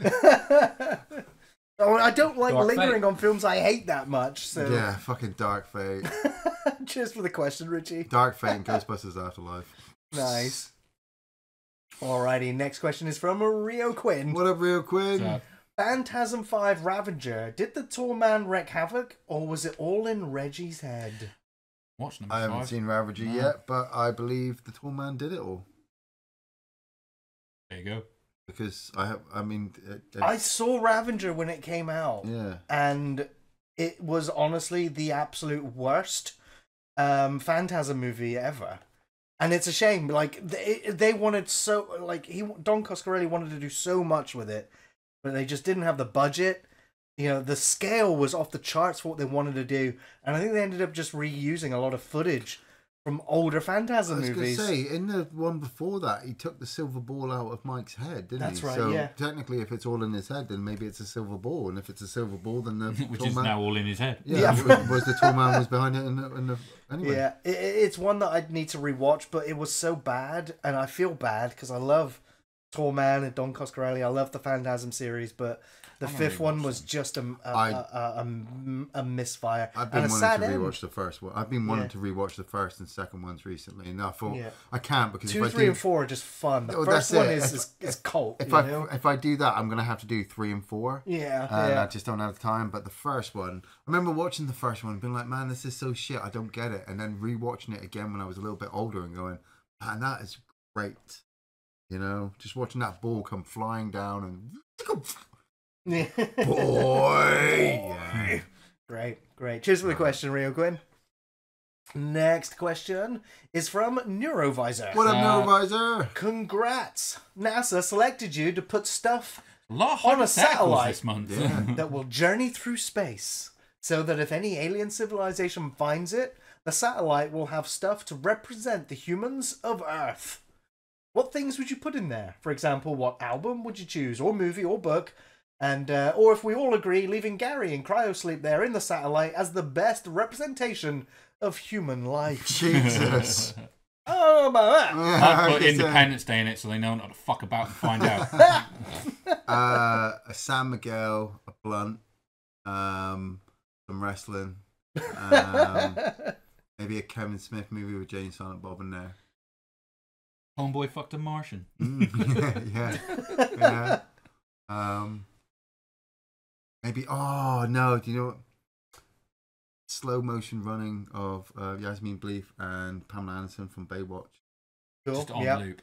Just on loop. Yeah. They'll understand humanity there. Yeah. My album that I put in, I'm going to put in Jagged Little Pill, just so that the satellite has the voice of God in there. Yeah, voice of God. Yeah. Good one. Giving them Limp Bizkit and see what happens.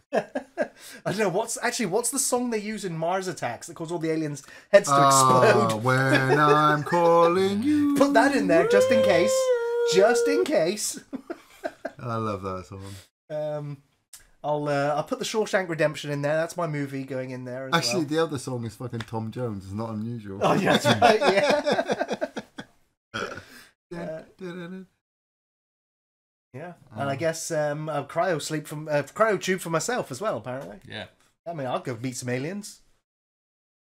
Oh, sorry, I've just named a new cryo status. Cryo snooze. Snooze. Yeah, that could work. Yeah. Instant sleep, instant wake up. Yeah. It's great. Nice. Oh, and a copy of Greasy Strangler because Porto. Dun, dun, dun, dun, dun, dun. Dun, dun. Tootie Fruity Hootie Tootie Disco Cutie. Fucking hell. A fucking movie. Cheers for the question, Neurovisor. Nice. Next question is from Nick. What up, Nick? Hello, you three legends. Quick question. Have you seen Lars von Trier's House That Jack Built? Would you both ever consider reviewing it? Keep up the amazing work, lads. Cheers from New Zealand. I haven't seen it, but I really have wanted to watch it because it's I have a copy of it here. I don't think it's is it Matt Dillon? Dillon. Yeah, it's Matt Dillon. Yeah. Matt Dillon never playing a watched hitman. it. I never watched it. It looked interesting from the trailer, and then I wikied it, and I was just like, that reads really interesting.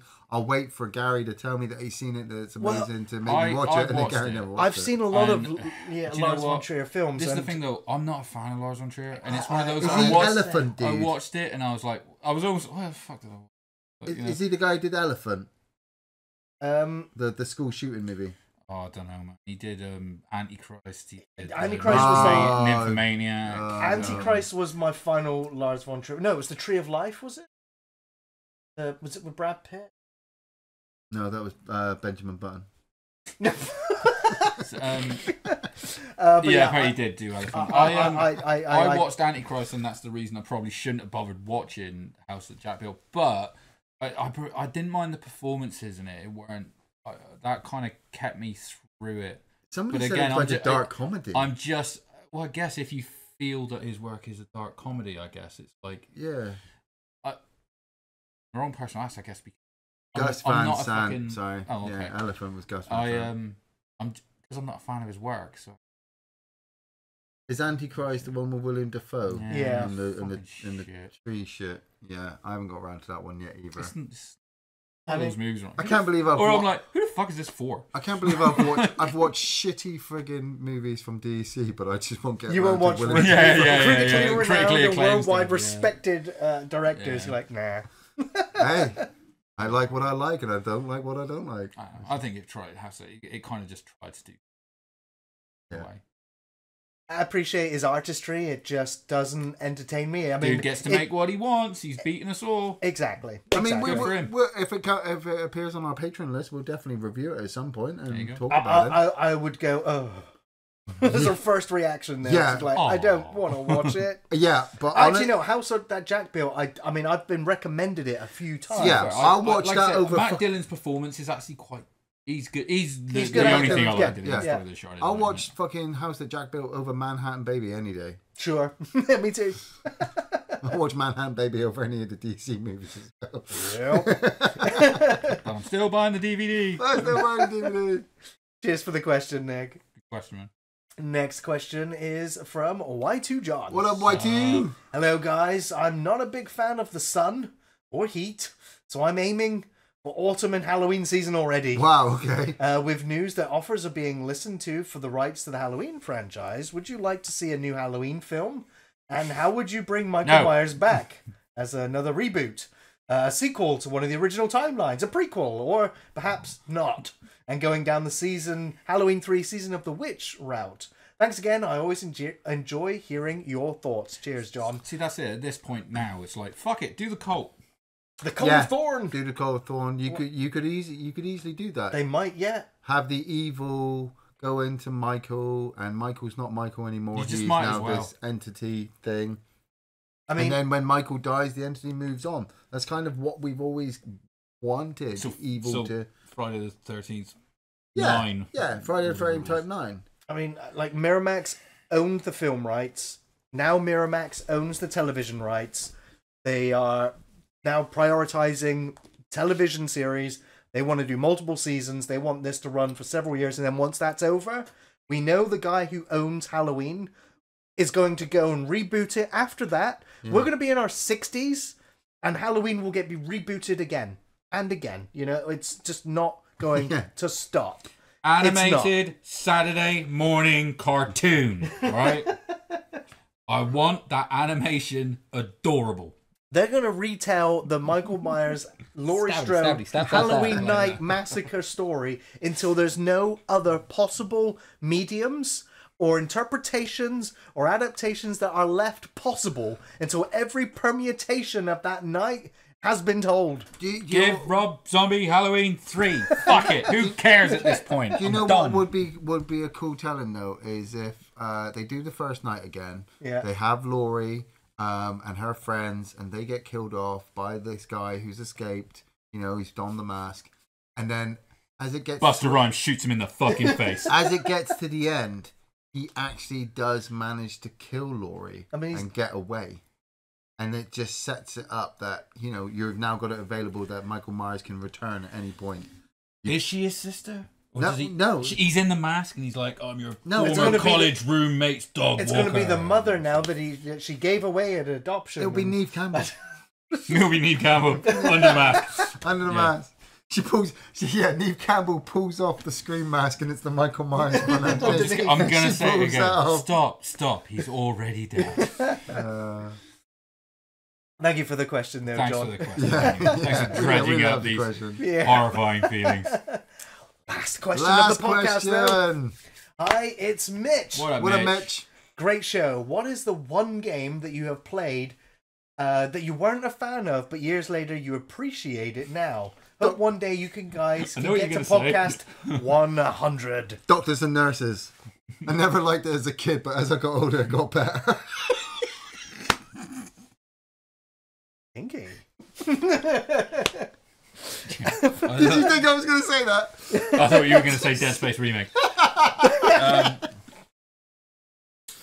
A game that you think was at bad. the time. This is difficult because I'm a stubborn prick. Marco Polo when I played it on my own.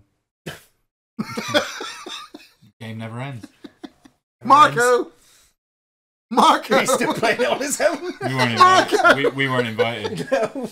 Yeah, hide and seek as well. When it was just me at home, that was a bad game. Nobody came and found me for Marco hours. Solo. Marco Solo. That's class. Well done. Oh man, I don't know. I can't think. I'm trying to think of maybe a game that I played that they then did a remaster or a remake of when I was like, oh, this is actually quite good now. Or something. But I can't pull one. It's a very good question. Like I usually, I did after replaying the Gears things recently, like get a bit of a better appreciation of Judgment, I guess, which at the time I was very much on the this isn't good online and stuff. But replaying the story, I enjoyed it's a bit strong, or appreciate it is a bit strong. Yeah. I really think. Yeah, especially years later that you appreciate it. I mean, like one game that I remember starting up for the first time and having a very sort of bad reaction to it was Phasmophobia. I've become a huge fan of that game, sunk a lot of hours in that game and will continue to do so. But the first time I loaded that game up, hearing lots of positive things about it, and then I realized that the game was the jankiest thing I'd loaded up on my PC in a long time. Like trying to navigate the store and the shop and the inventory, and then the tutorial that basically didn't really give you enough to go on, like not knowing how anything worked. It was just a mess. And it was only when I played it a few days later with friends that I got to learn the ropes and helped navigate through that, because the introduction level was awful. An awful experience. And I wouldn't have gone back to it other's. I'm really trying it. No, do you know what's funny? I did say, sorry, I did say at the start when we caught, I was like, I've got a bit of a more appreciation of Gears 4 playing that at the minute. So I didn't enjoy it at first, the whole, why am I shooting fucking robots thing, but I kind of just appreciated the, the sound design, the jumping grabs. So I guess that's the closest I can give you to an answer because I really can't give like a full thing. To be fair, he did all that shit about Mario, but you did say game and not like and didn't say video game, which is what I immediately went to. But to be fair, when I was a kid, card games used to really annoy me because I was too young to play them. When like my dad would play poker or like blackjack and stuff. Lost a lot of money to your dad. Well, yeah, it's sort of like, you'd have like family. I had a big family, so like Christmas they'd all be playing it. I couldn't play. Whereas now, like I love a game of poker. Or So I get maybe that's the best one. I'd go with a video game, and I'm gonna say Final Fantasy VII. Oh, you didn't like that when you first played it? When it first came out, I didn't understand the hype. I didn't understand but it was 4 discs. Yeah. Then you knew it's good. Yeah. I couldn't stand the RPG battle elements that games had, where you'd get into a battle. And I've got to wait for this bar to fill up before I can perform my attack. And then the enemy does his attack. Was that the first time you'd seen that type of game? That was really the first time I'd probably done that.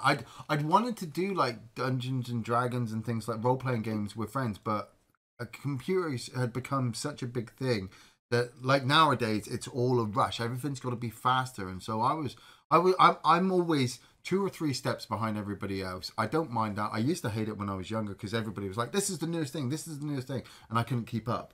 Now I'm like, you know what, fuck it. I'll get to it in a couple of years. Now you're just getting them. When it's just I finally got Metal Gear Solid. Yeah, when it's half the price. I don't need to keep rushing. But Final Fantasy VII. Final Fantasy VII. Aren't you paying full price for these old games then? That's another good point. But it's my choice. I'm not being told to by other people because other people are playing it. I want that. I've got the money. Final Fantasy VII dropped. I was big into first-person shooters. Doom had dropped, Duke Nukem was out, Quake, and all that kind of stuff. So combat for me was you run into a room, you kill fucking everything before you die. I then go to play an RPG game where I've got to think about it and tactics and all this kind of stuff. And I really just It's even the graphics for Final Fantasy VII at the time, the little ball arms and hands they had. I'm like, how are people enjoying this? This is such fucking bullshit. A few years later, I got into it, and from there I went to Chrono Trigger. From there I went to Xenoblade and Xenoblade Chronicles X, and I did Earthbound, and I absolutely love RPGs now. Stick of Truth. You know, fractured butthole. I love sitting there and designing a character and giving them a name and then learning the backstory and building all this kind of stuff. And then I really enjoy the slower pace because, you know, instead of running into a room now and just blasting everything and coming out on 1 health and thinking, where's my next health pack? It's like I go into a battle, I've got to keep myself alive, and then when the battle ends, I'm like, nice. I achieved something. Now I can move on and I can achieve something else in the next section and so on and so forth. So yeah. Nice. Nice. Yeah. Only one out of the 3 of us with a decent answer. So I mean, it makes a change. I got a decent answer. Does make a change. I know. Maybe one day I'll return to Catherine. Man, I've always wanted us to. I've always wanted us to go back because I actually started to get a grip of that game and you took it away from me. It's not happening. Marco. See, you're on your own, dude. Yeah. Some awesome questions Thanks, guys. tonight, guys. Thank you for the awesome questions. And thank you, everyone, for tuning in and listening. We are drawing this podcast to a close. Iain, Andy, always a pleasure.